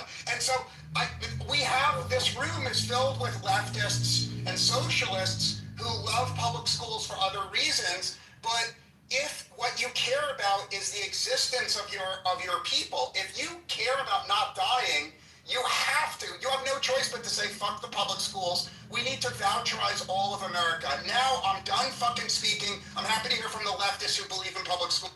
I agree with Snoopy. Yeah, I agree with Snoopy as well. I just, whoa, did someone kick Snoopy? No, he moves himself down. Oh, sorry. I just want to say, He's done speaking. I want to ask all the leftists in the room, please, if you do reproduce, send your kids and your grandkids to public school. Hold on, Trash Bag, was Snoopy done speaking? He said he was done speaking, but then he said a few more words. Like, I'm done speaking, but hit me up in the back channel. I'll continue speaking. So what do you think, Trump? Will the next move be to close the schools? Fuck Donald Trump. Increase funding of, He's the one with the button. Hail Trump. Closing down the Department of Education will not end schools. We had school systems. Right, it'll take a little bit more elbow grease to get rid of the schools. No. No? You don't think we can do it? No, that has nothing to do with it. I think we can sell the real estate. It will open up a lot of opportunities for people to, fill a demand of people who need cheap education. And right. Someone big companies will come in quick. Would easily be able to just create that and then enrich himself. $5 a day. Oh, come on. Khan Academy would jump in 5 seconds. So the one thing Snoopy said is he likes the voucher system if you're going to do public education, and I would actually agree with him on that. If you're going to do it, we're going to close the public. Argentina gives you a voucher, and you get to choose a school, and that voucher is worth a set amount of dollars. So, like, say $10,000 a year, and you pick which school. You're getting private public money. Now, the only problem with that system is how much should the voucher be worth, and how long should a child get a voucher for, and that should be up to the parents or the people paying for it. And because I don't have a say in it, I think it should be zero for everybody. Like, I don't think everybody needs to be educated in a school system. So I disagree. Here's where the defense of the public schools come in.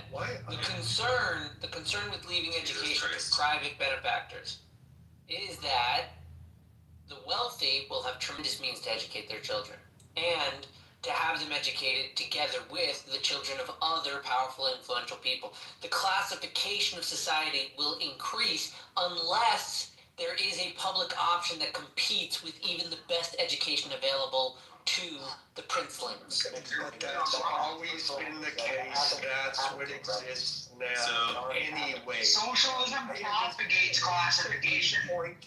It was recently pointed out that Massachusetts is the #1 educational state in the country. That's not because of Massachusetts. That's because the 200+ year tradition of education in Massachusetts, founded by private Christian educational people. Harvard was a Christian school for men. You have them all, and not only Christian, Jewish ones as well. Bentley College, Brandeis. I don't care all of what they are. Private. We're talking about what they should be. Dave, I know you don't care. Yeah, but you have to deal with what to is what not Nick what's just said, and the stratification of the educational system, it's always been that way. It still is that way. What I'm trying to explain is that all of humanity has already identified that education is extremely valuable, and as a result, the general mechanisms by which humanity divides its wealth, i.e. the wealthy, is unfair in terms of the natural good which is available to all of education, which is why the solution was posed to have a public option that competes as best it can with the best private options. Yeah, I'm not saying that's unfair, but has the solutions to that unfairness actually changed anything? Well, one could argue to a certain degree, yes, it has. On the other hand, it will always remain that way. The rich will always be able to create anything they want. We know. It makes all McSad has said is from each according to his ability and to each according to his needs. That's all McSad has said. So a practical application. I'm avoiding a caste system. That the government needs for creating a standardized education system is that the government actually employs people by way of the military. So they need enough people to have active. Oh, I'm totally in favor of that. I think everyone should have a national draft. Who are ready to prepare to go to the military when necessary. And in order to do that, you do need to be able to read, even just to be able to pull a gun. You have to be able to follow instructions. You have to be able to count. You have to have like these basic necessities. Can't do that without public school. Yeah, can't do that without public school. I went to public school. I went to the military. I went to college. Do you know, I believe that if people started sending their kids to school at 6 months old and they learned how to walk at school, within one generation, if you said you were going to take that away, people would be like, then our kids won't be able to learn how to walk. Like, we don't need fucking school for those things. When you participate in the school board system and do it that way, the basic unit of political control is the municipal school unit. The municipal school unit is so corrupt and the rules are so fucking crazy that I can't participate in it without Do you really think that the founders of America could have written the Constitution if they were literate? In a system that is set up for you to change it at its smallest political unit. You refuse to be a part of it. The primary requirements for a school board or to be on the school board is to not have a felony and to have a college degree. Do you not have? My point is the school board is voted for because it's the lowest unit of political power. It's the unit most available to most regular people. I do not have a college degree. Neither do I. And then have to come back when I had better grades. And I still think education's a great idea.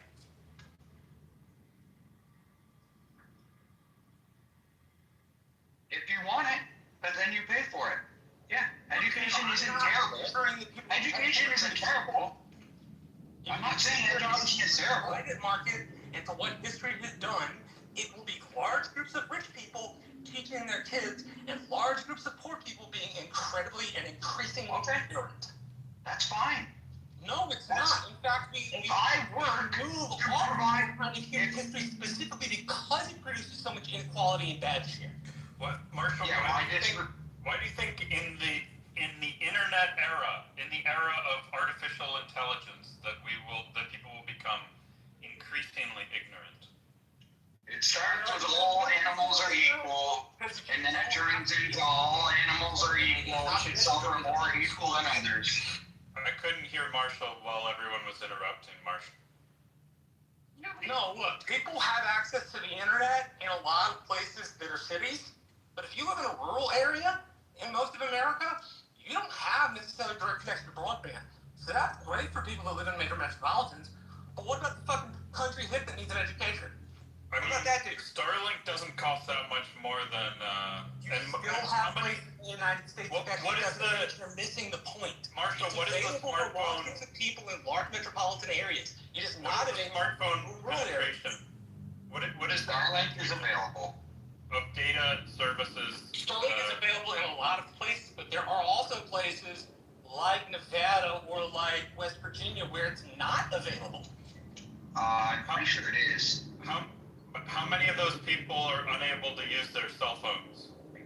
You don't just learn off a fucking cell phone. You're missing a point.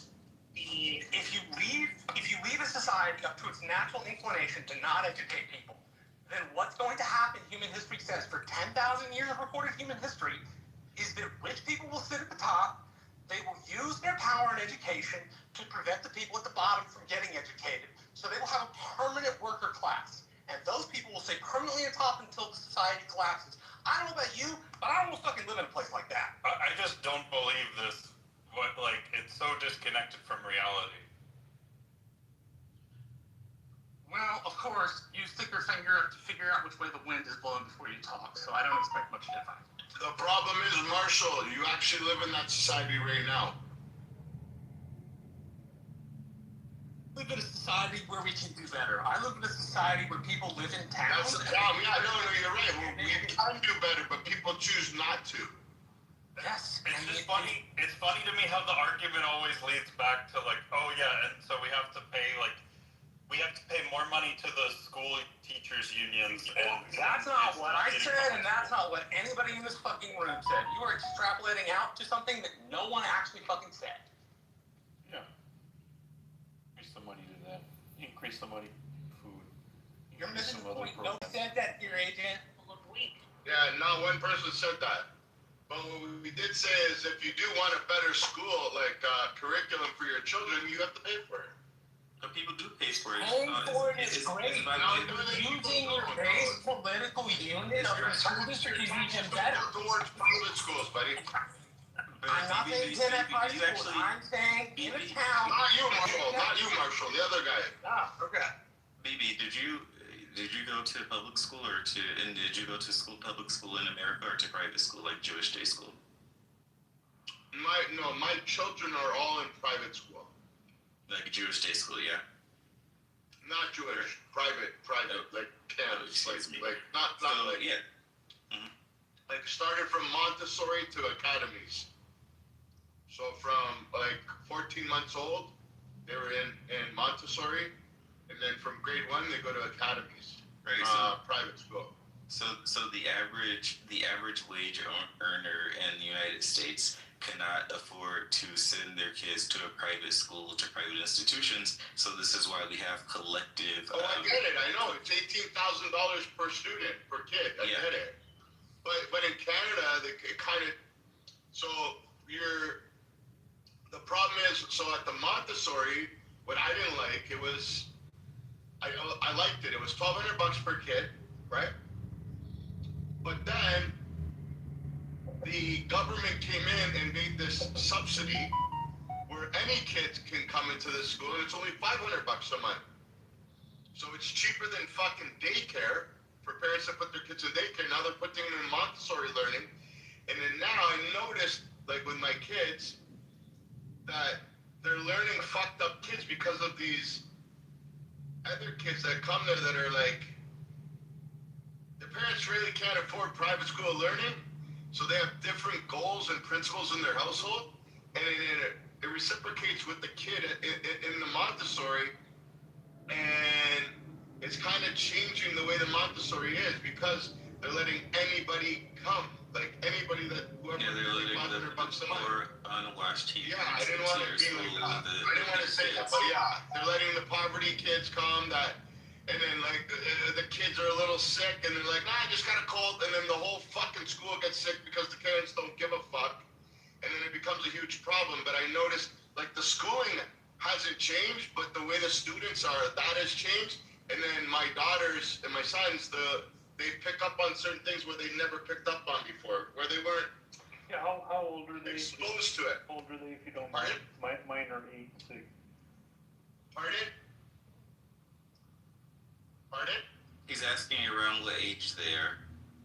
Oh, the youngest is 4. The ones that are in, I can't, I don't know if you're going into the matrix or not. So it's a cultural, social thing, right? Not just as an end class.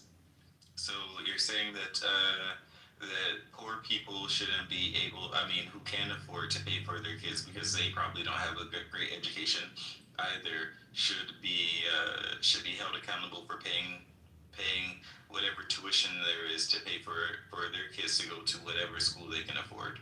No, I'm not.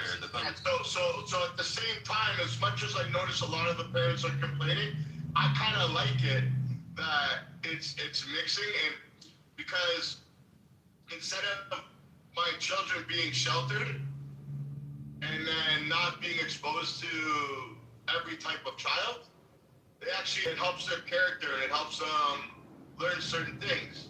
So they become tougher, but that's what the parts of the parents at home, as a parent, I have to do better. But I do, I spend a lot of time with my children when it comes to reading and math and life skills and teaching them little things. People may laugh, but I teach them dominoes at from 3 years old. Because you're with dominoes, you have to learn a lot of shit. I'm not gonna laugh. I'm teaching a 4-year-old how to play chess right now. Yeah, so it's those aren't crazy things, right? A lot of parents teach their kids things at home, which I get. Before going to public school, I was educated at home on how to play certain games and count and do my letters and have manners. And in Hebrew we have 2 types of education. We have chinuk and limudim, right? So one is. Want me to tell you, Shai, why I turned away from the Hebrew school system for my daughters? Why? Hello? Yeah, no, he can hear you. He was asking. Yeah, I said why. So, because it's not accredited in Canada. You understand? Hebrew school is not, it's not accredited, so they can't. So the Hebrew school for little girls in Canada, especially Chabad, all they're doing is just they're learning a little bit, but they're learning just to be a wife to bear babies. Yeah, that's not an issue. Mm-hmm. No, I don't. I think that's fucked up. I really think that's culty, and I don't like that at all. I think my daughter, if she wants to be a doctor, a lawyer, whatever she wants to be, or whatever my kids want to be, their heart's content, and I'll support them no matter what. But I have my brother's kids. They're all one of my brothers has 12 kids, and 8 of the girls are there. And I'm I had a long talk with them years ago, and they're like, yeah, once they get old enough to get married, they're gonna have kids. I'm like, what do you mean? What if they want to be doctors and lawyers? Well, so then I got to argue with my wife about it. My wife's like, yo, that's fucked up, and I'm like, oh, don't judge. And then I started doing my own research, and a lot of these kids, whenever they get older, if they want to go to university and shit, it's tough luck because you don't get any accreditations. You get no acknowledgement that you went to school. Right. So I met this woman. There is sort of germane to the what you just said.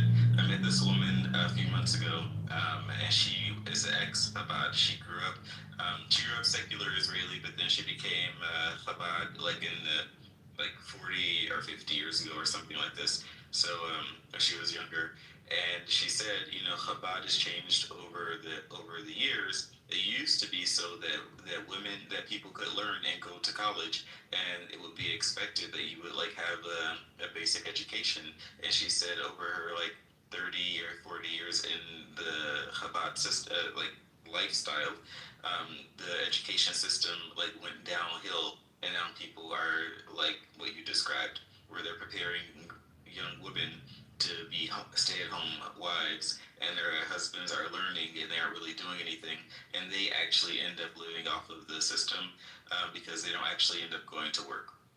So not nobody then has an education, but they end up having like 10 to 20 kids or something like this. And it has to pay for the educated people who went to public school, because I live in Israel, and went to college, and then our tax dollars have to pay for them.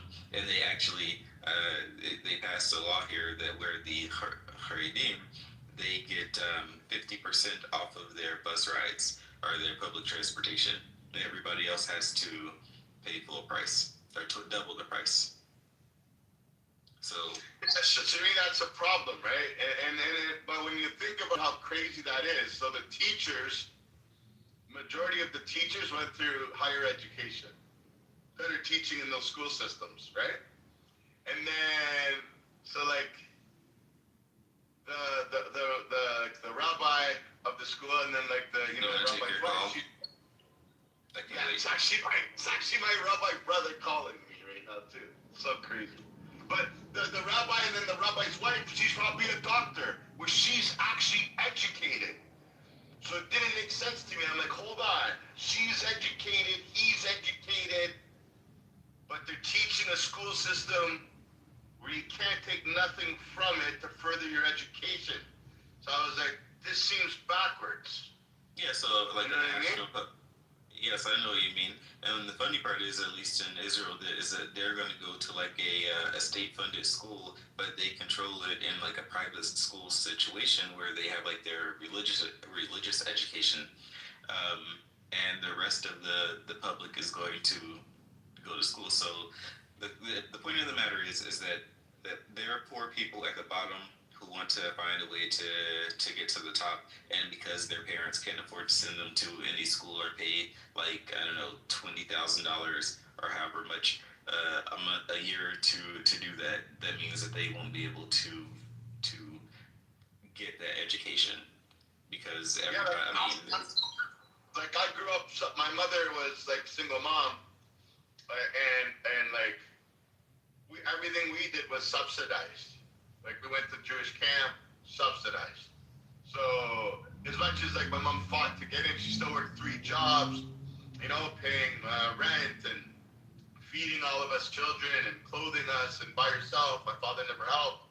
And like, but doesn't matter. We got ridiculed for being like, they knew that my mom got subsidy for us to go to Jewish camp. You know what I mean? I went to Hebrew school. It was subsidized.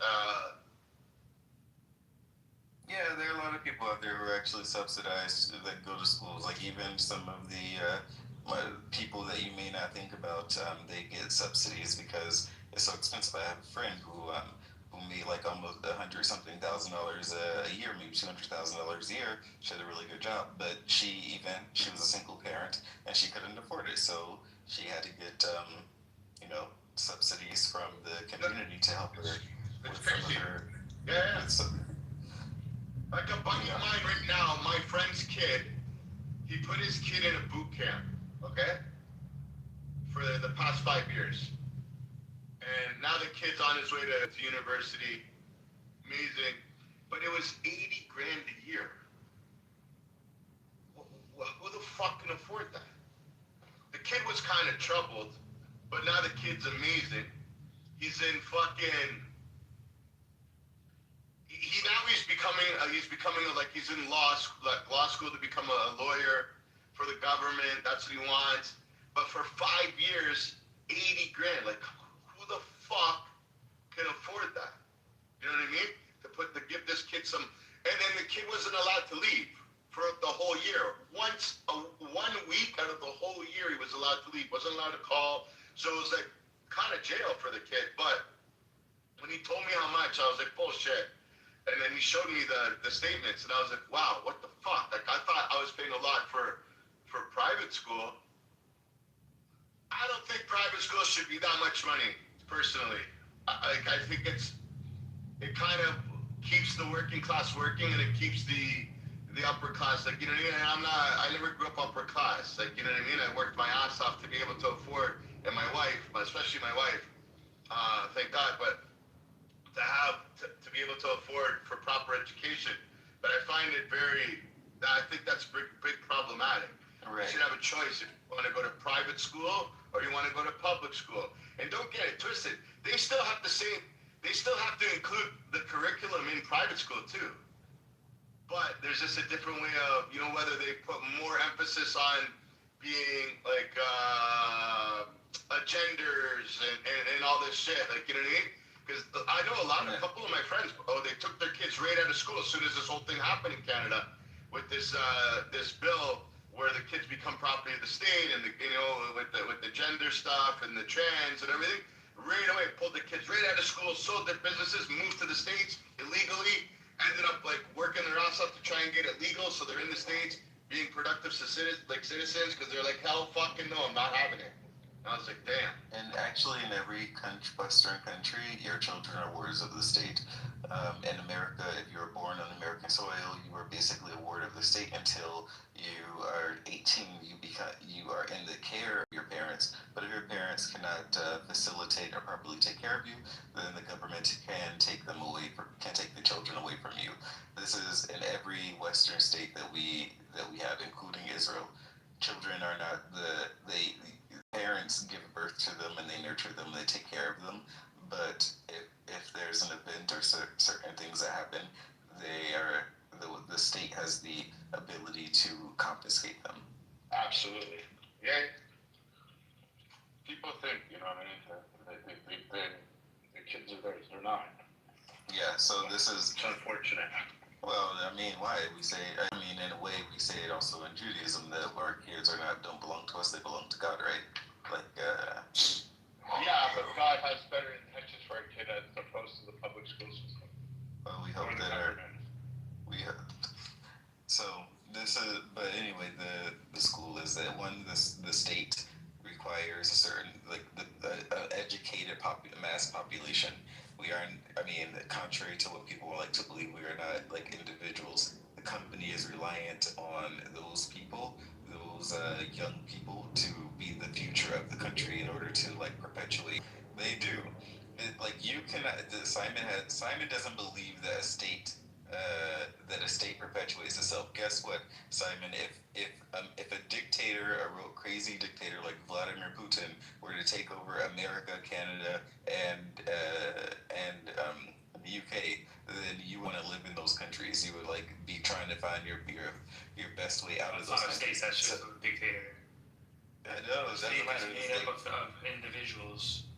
So America is founded on the principle of it being a republic for the people by the people. And the only if there's just this one person that starts taking over everything, well, it's just the state doing that. It's but a state is made up of individuals. No, the way to perpetuate the ideology is to have an educated population that understands the foundation of those documents. This is why we have civics classes, or at least used to have civics classes in the United States, so people can understand what the Declaration of Independence was, what the Bill of Rights was, what the Constitution is, where these ideas, where these documents come from, their role in the state, and their rights for voting and whatever other rights that is granted to them and afforded to them by the state. Without having that knowledge, the masses having this amount of knowledge, they cannot function in the world, right? The state will cease to exist if people stop perpetuating those things. If they allow the court systems to disintegrate or degrade, or if they allow the Congress to degrade. You may not like the direction in which it goes, but if you have an educated population that is sort of working in the breath of or the spirit of the documents and the ideology of the state, then it's functioning. You just are on a different side of the aisle. I don't know where you're going with that. I'm simply just saying, if you believe in the concept of rights and you have moral principles that are in line with that, then you have a functioning state. If you have a contradictory view of rights and incompatible morals with the concept of rights, then have like a mixed. I mean, you just have a contradictory view of the role of government, and then you see all the social and political problems that we have today because you have no proper understanding of the concept of rights. Nobody adheres to those principles, and you see all the problems we have today. There's no universal standard rights. There's the standard rights are a function of the state. They're granted by the state. Right. There's no Rights universal are principle granted of by the rights. state. Where does it say that even in the Well, Declaration? we don't believe that in America. We believe, Yeah, it's we supposed to believe do. that we believe that the No, you state, don't. we believe that the state is there to protect the rights, but I think it's the Declaration says rights endowed by a creator, written by Jefferson, who meant it as a clockwork deist kind of thing, right? When Jefferson wrote it, he meant like God constructed a clock and like set it going, and it was what it was. But that was made pretty explicit in the Declaration.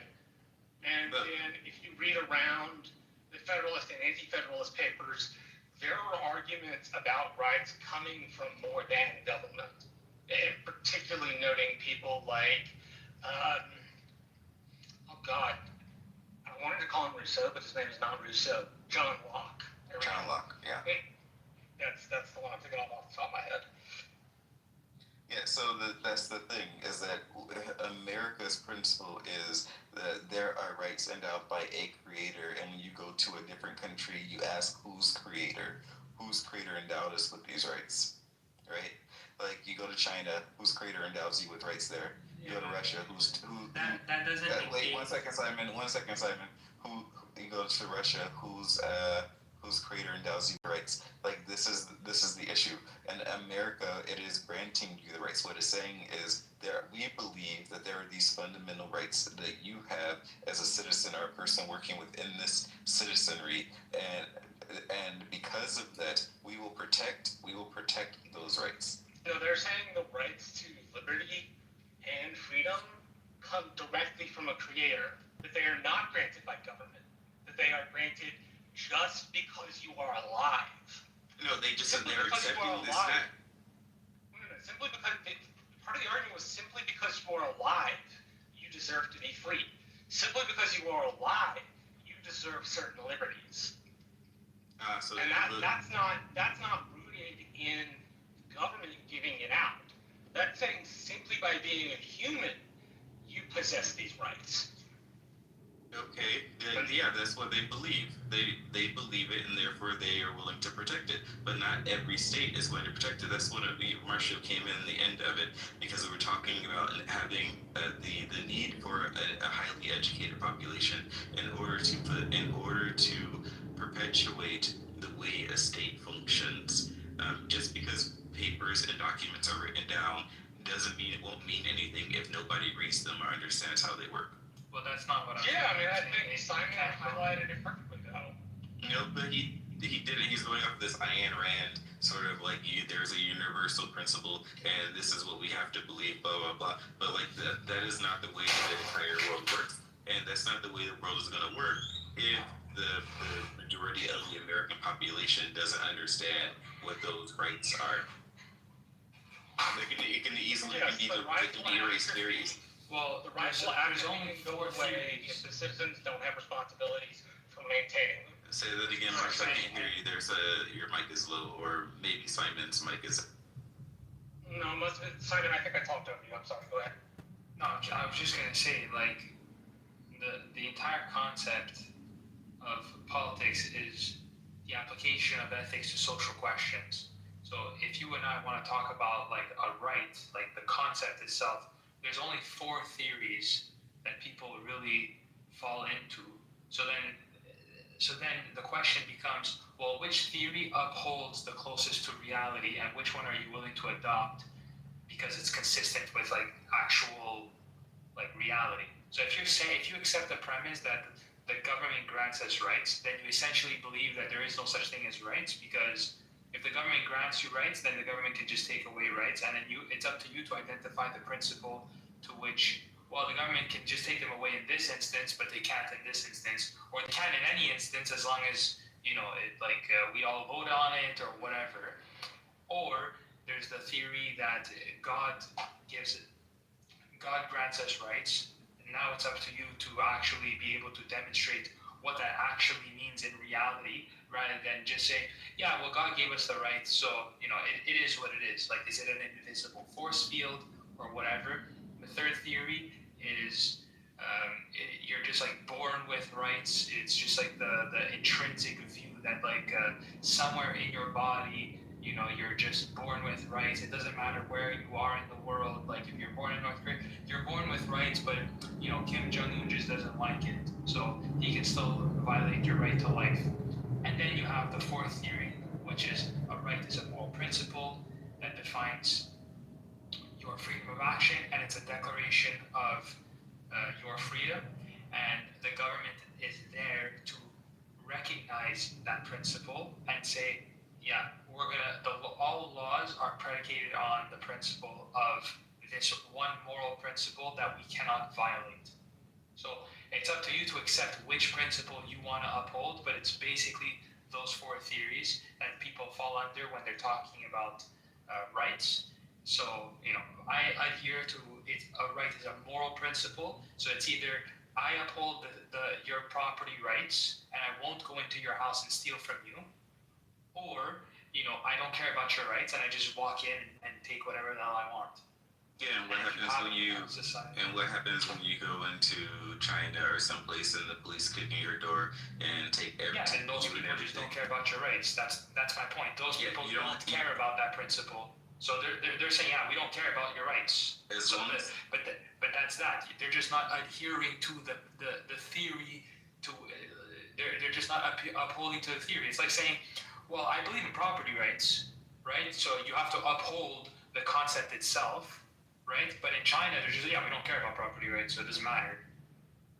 Like, we don't care about IP, or we don't care about people owning property, so long as you're just this ant in the hive, and you guys get to produce for the queen, whatever, however you guys want to do it, we don't care. But ultimately, it's for the queen. Yeah, so it's we don't care about rights. That's the point. That's the point, right? And the reason why America every country needs a dedicated public education system is to educate the people on how their state and government works and what their rights are within those states. And that includes this, because I will still hold that the rights are only afforded to you by the state that you live in. I agree with you, Shai. Rights are inalienable, given to you at birth by God. Can I get What if you don't believe in God? I wanted to respond.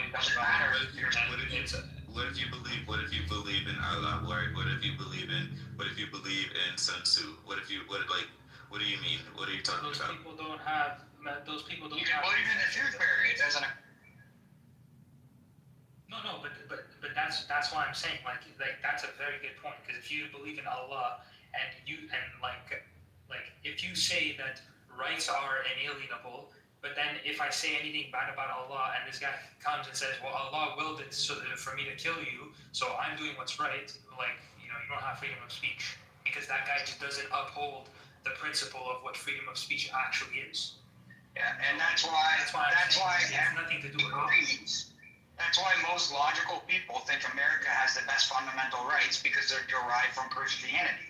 And you need an authority on rights. You can't be given rights. They're partially derived from Christianity. They're also partially derived from the Enlightenment movement. Right? You had Quakers and Puritans who were who were incredibly devout, and who definitely established their colonies based on that. But you also had colonies that were established based on universal principles of human rights.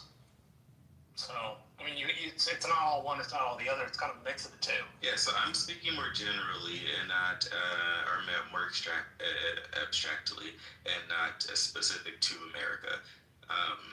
And while America has this principle that we are granted rights that are inalienable by a creator, so forth and so forth, that those are things that are directly a part of American society and identity. They do not, you cannot put them or transpose them onto any other state in the world. barely been in a European country from which those ideas came, right? But then you're just proving my point.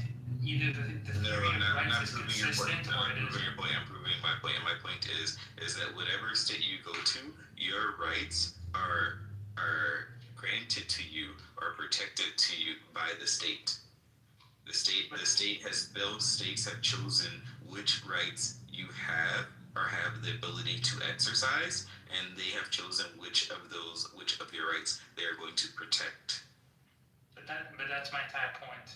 Like, I'm saying you have four theories, and either one theory is right because like the others are inconsistent. So like all you're saying is right now, like, well, I uphold the theory that the government grants you rights, but if the government grants you rights, like certain rights in one country, but don't in another, well, what's the purpose of rights then? What is a right? The fundamental question is, what is a right? And that question is something that philosophers even today still deal with. And like, what is a right, and what is a right, and who has the rights? Who has the right to control what rights are? People are still thinking about it. It's a philosophy.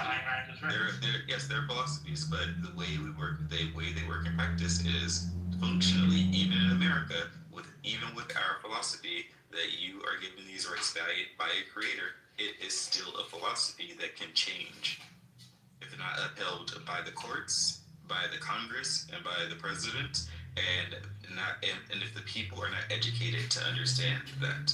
No, the people though zealously guard their own rights. They're the last check on tyranny in the system.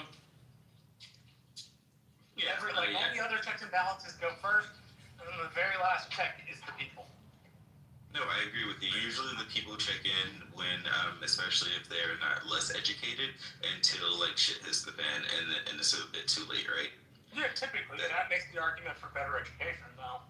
Yeah, I agree. I want Marshall, I'm on your side when it comes to education. Well, I mean, who doesn't want an educated population? You know, the only thing we're disagreeing about is how it's funded. Like, nobody's arguing, oh yeah, we should have a completely uneducated, like nobody said that in this entire discussion. The entire discussion was about how it's funded, and I'm saying, like, if I want to live in a society that people don't violate my rights and don't accept the premise of, oh, well, as long as I vote for a guy, like, he can decide how much of your property he can seize. Like, that's not really my problem.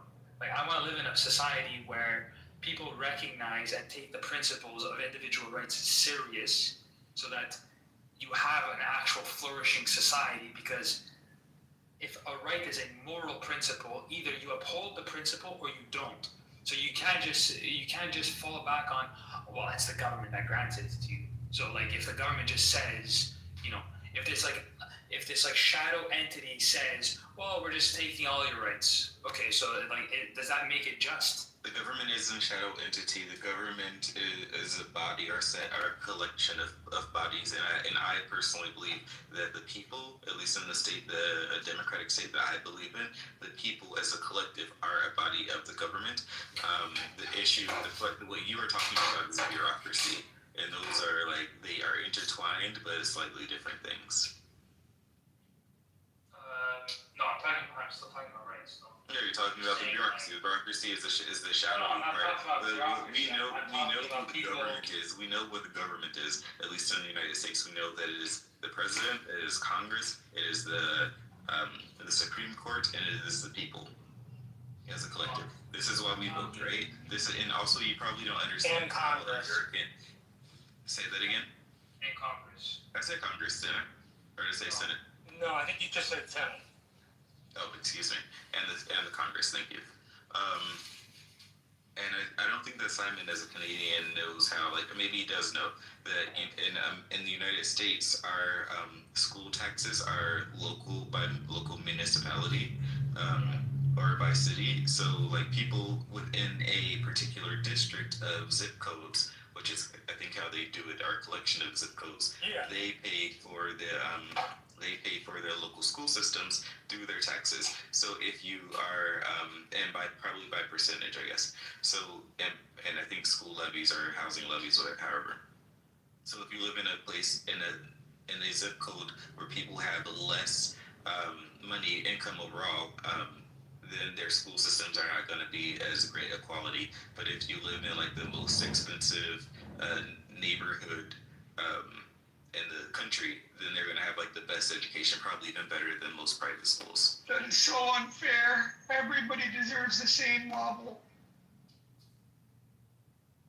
I mean, I don't think anybody said that. I think probably the proper argument is everybody deserves a base amount of education for a standard. We have to agree what that standard is. Part of the reason schools are administered at the local level is so that people can choose that.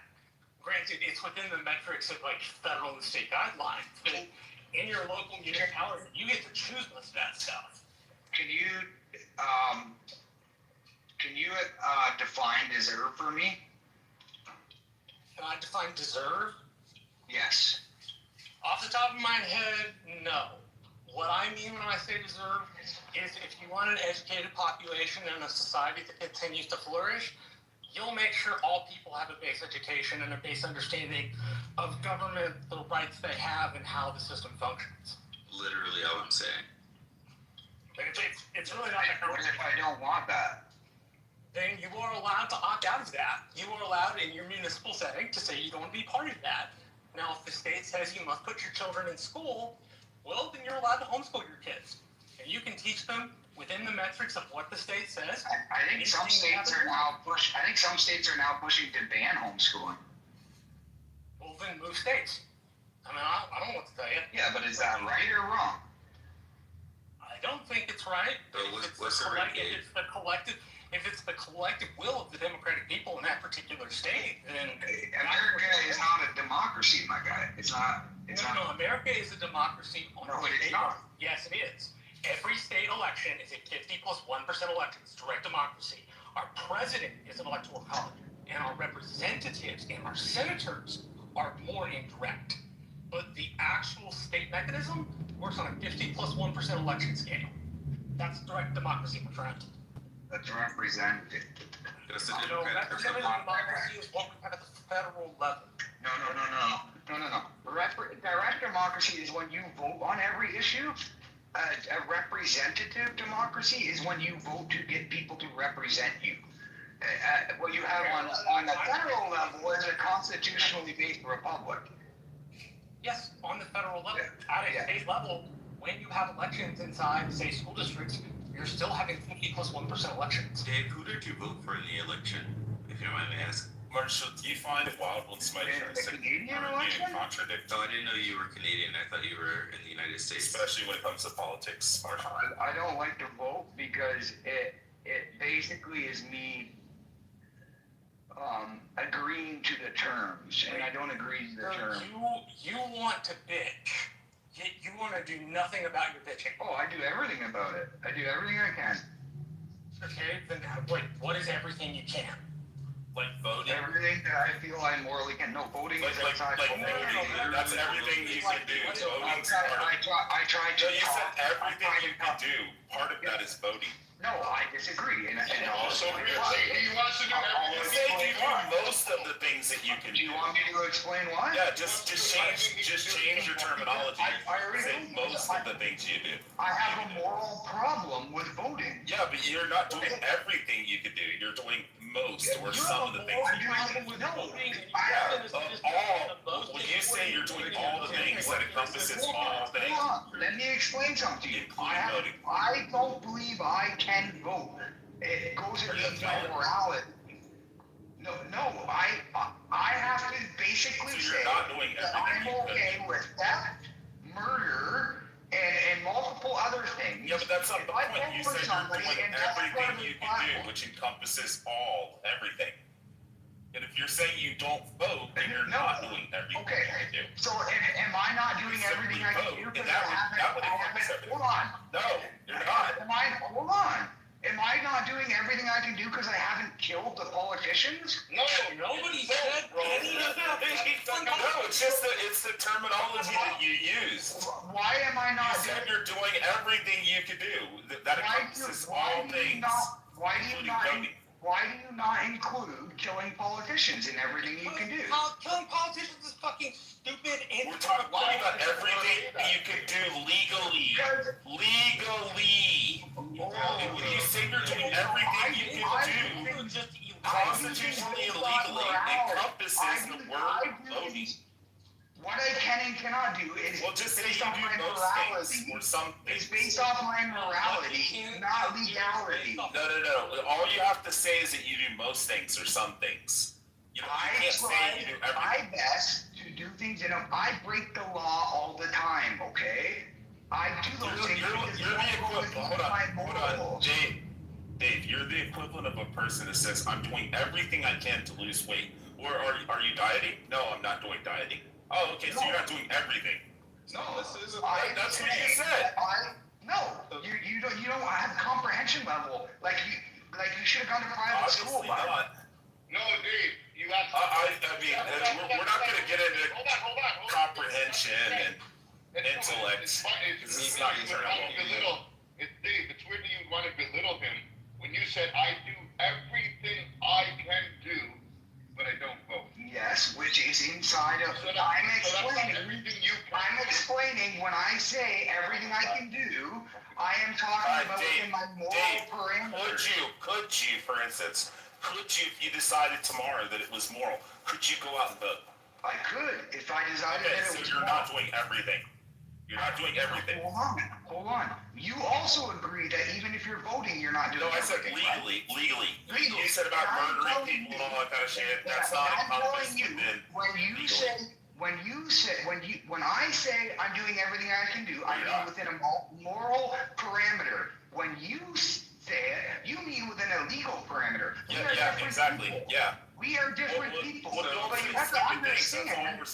You have to understand when I say that, that's what I mean. Can I make a statement? Can I say something? Sure. So you have your own individualistic morality, and I hear you, but this is sort of antisocial behavior, because even if you have your own individualistic morality within the state, you still have state obligations. You are a person who is within the function of the state. You are a citizen, and your right as a citizen is to participate in its democratic process if it is afforded to you. Yeah, you could literally propose. You could literally go to your senator or congressman, and you could propose. Hold on. You could propose legislation to remove voting. Like, if you think voting is like murder and all this kind of shit, like it's immoral, you could at least vote for that if you think it's immoral. Like, you're saying, this is the equivalent of saying, hey, the Nazis are going around killing Jews, but I'm not going to do anything. I'm not going to get involved. I think it's immoral to, I'm a pacifist, and, I'm just going to, I'm going to stand on the sidelines and just, stomp at these people. Well, I can't do anything legally about it, and I don't care about morality. What about jury duty? They're not legal, not moral. That's the problem. This is a wild You say people should be held to moral account, not legal account. That's why we prosecuted with the Nuremberg trial. Full display. When people said, "Oh, I was just doing my job. I was told to do it," they said you had a moral responsibility. And you stood on the sidelines and scoffed at these people. You would have stood on the sidelines and scoffed at these people and said, "Wow, this is terrible what they're doing. I'm not going to do anything about it." You can at least vote. You can at least vote. You can at least try to change the government so there is no more voting. If you think it's that immoral and you think it's murder, you're the equivalent of the person that's like, well, it's their slaves. They can keep their slaves, so I'm not going to get involved. I'll just stand on the sideline and scoff and look down on these people. Hold on, truth. Let me ask you something. If let's just say I'm a German in 1930, right? And Hitler's coming to power. It's 1936 or whatever year he got voted in. And I said, I do not want to vote for this guy. I don't like his ideologies. You should oppose him. You should oppose him. Oppose voting. I agree. Oppose voting. Can I say I cannot vote for this guy and then the rest of the country votes for him. Well, you're not doing everything. That's the problem. You're voting what is at an required of individual you? level. You're just a Not like pacifist. the Holocaust, trying to compare it to it is a dumb comparison. What you No, should it's not. say, yes it is. What you should say is that you are unwilling to exercise every bit of your democratic potential. Yeah, which you could have done during World War II. Hold on, Rick. That's what I said. Not this, I don't need That's what I said. You could have rallied the troops and rallied all the people and stuff Everything together. that I do. You said you were doing everything Overthrow you could Hitler. do under the plain meaning of everything. It's technically not Yeah. And then I clarified, I work under moral principles. You guys refuse to accept that. Participate in a system in which one of your ways to signal your assent or your decline is voting, then you can't complain when the state does shit you don't like. Yeah, just be a pacifist, stand on the sidelines and don't scoff. If you don't vote, you have no right to say what Hitler is doing is wrong. You don't have a right to complain because you are limited the ability to influence. So the Jews that didn't vote in Germany deserved what they got. No, The Jews that didn't vote in Germany deserved what they got. Very, very specific. You have a responsibility as a citizen to help the rest of your citizens govern your country. If you are unwilling to do that because you think it is a moral issue, then you are choosing not to be an active participant in your government. You are choosing. Then shut the fuck up when it comes to talking about politics. Fucking hell, Rich, stop. You are actively choosing to not do everything you can do. Now, if you get out, Rich, stop. If you get out and you go knock on doors, That wasn't me. get elected, that's great. You know, I'm happy for you. That's a wonderful thing to do. But if you don't knock on people's doors and you don't help in elections and you don't vote and yet you still want to complain, then yes, people in your country and mine are going to look at you and go, "What the fuck are you My talking body, about?" my choice. If you don't have a uterus, shut your mouth. I would also have you know that Jews historically have a very high history of voting and participating in government, even in governments that didn't like them. So yeah, of course, we're not going to miss an opportunity. Sam, we're not going to miss an opportunity to bitch and complain. Exactly. We also understand our rights as part of our moral principles.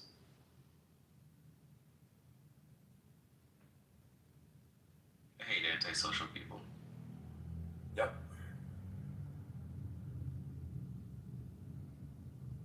Yeah, you don't have a uterus, you're saying, so you should be quiet when it comes to women's rights.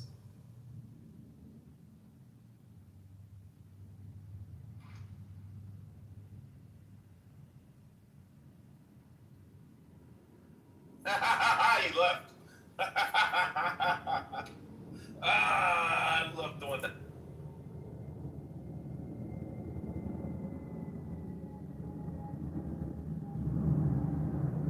Oh, Brad, I was going to tell Bima earlier when she said, "Brad, you're a horrible human being." And I was going to say, Bima, at least Brad's at least willing to admit that he's a horrible human being, unlike you. Dude, I can't stand that girl. Oh, I can't stand Alex didn't want to let me talk. He wanted to keep it going. Her and Seven Son, these two, so first off, I'll get to Bima in a second, but there's this guy, Seven Son, he walks around here and he's like, "Oh yeah, I'm a product of my environment." The motherfucker says he spent 12 years in solitary confinement. So I had to look at something. I was like, that's gotta be a record. I've never heard of this. So then I did this deep dive and I found out that the only people they keep in solitaire or kind of separated are terrorists, at which that wouldn't be him, or kitty touchers. They generally don't allow them to get because they die. They get beaten up. With Brad, before I have to go, just real fast. They were doing a predator poacher thing in Gideon. He caught this 70-year-old guy that was trying to find a fucking 12-year-old girl. And he told him, he's like, the old man's like, "Yeah, my friend has a lot more kitty porn than I do." And he's like, "You want to give up your friend?" And he's like, "No, I ain't no fucking rat. I ain't no snitch." And he's like, "Hey," he's like, "You know what's wild?" He's like, "We're actually in Louisiana." He's like, "Black guys in prison love guys like you." He's like, "So either give up your friend or meet 12-inch Tyrone." And he's like, way richer.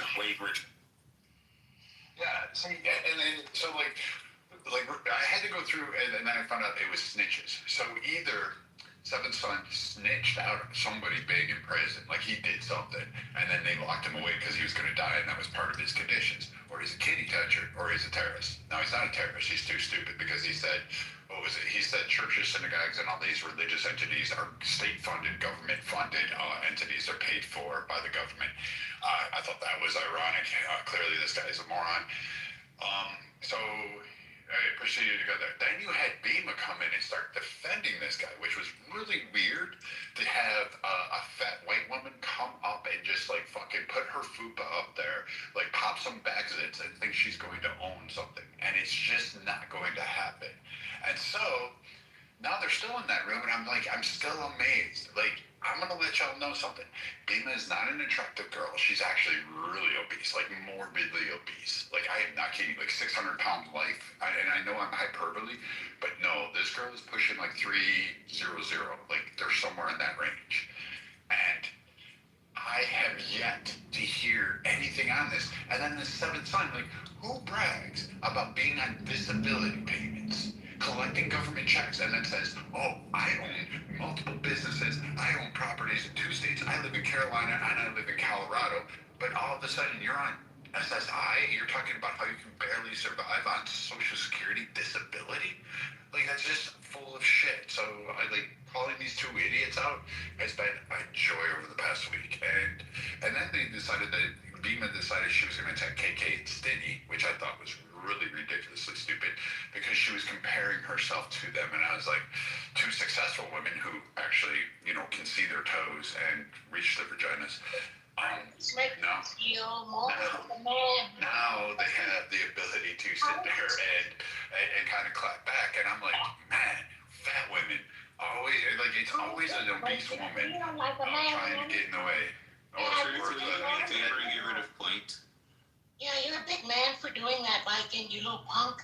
You little sissy. Wait, isn't this Edmund trying to pretend he's a black woman? Shut up, you little sissy. Yeah, I thought so. he's sitting there in his little apartment with 20 phones around him, watching himself. Oh, I'm a model and a TV actress, stupid ass. What do you do? What do you do?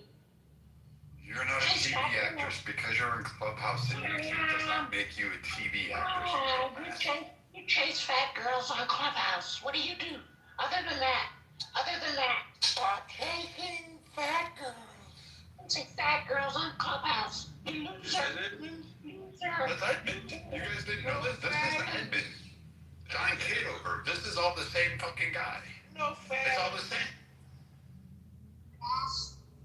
You can go to his YouTube channel and watch it. This is it. He pretends he's a fake transgender fucking black woman. And he's got a Jewish one too. I forget what that one was. Post the link, you liar. Post the link, you liar. Oh, those fucking links. You liar. Boy, now you're being streamed on Instagram and YouTube. Liar, pants on fire. Post the link, you little bitch. Post the link, you little bitch. How's that John Kitover for Congress going? Did that work out well for you? Did you report those funds to the SEC? Did you report anything? How's that working out for you? I'm in Canada right now, you stupid ass, working on the trade deal. Stupid ass.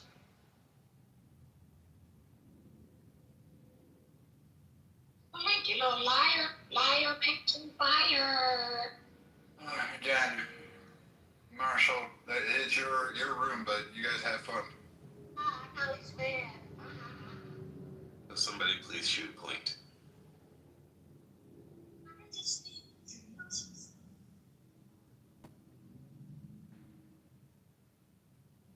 Loser.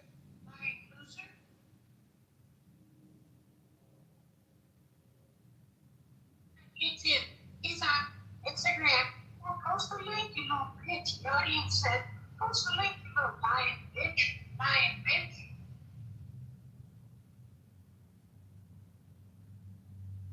Chat, post the link. You prove his lies. Grown ass man on Clubhouse lying. You lying loser. Stupid ass. Post the link, you little bitch. What the fuck does it belong into?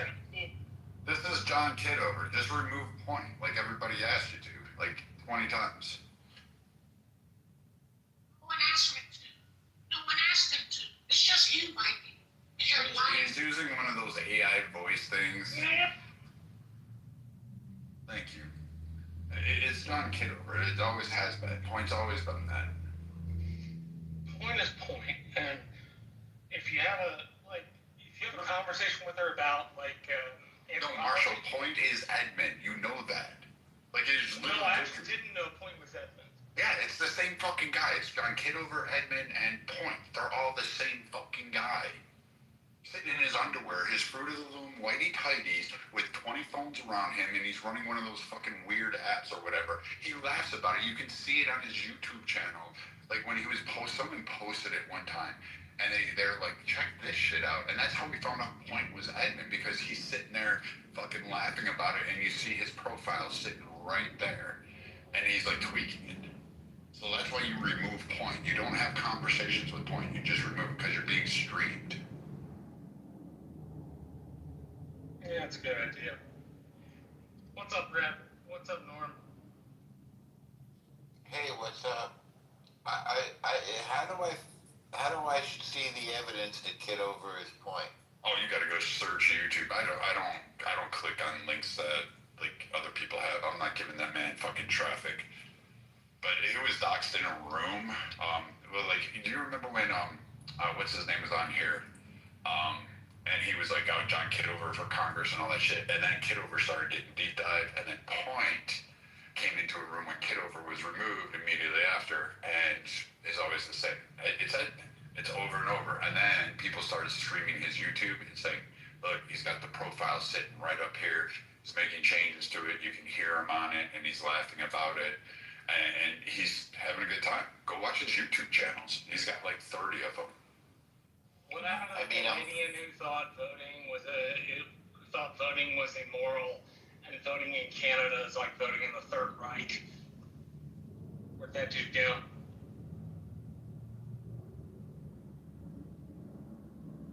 Norm,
In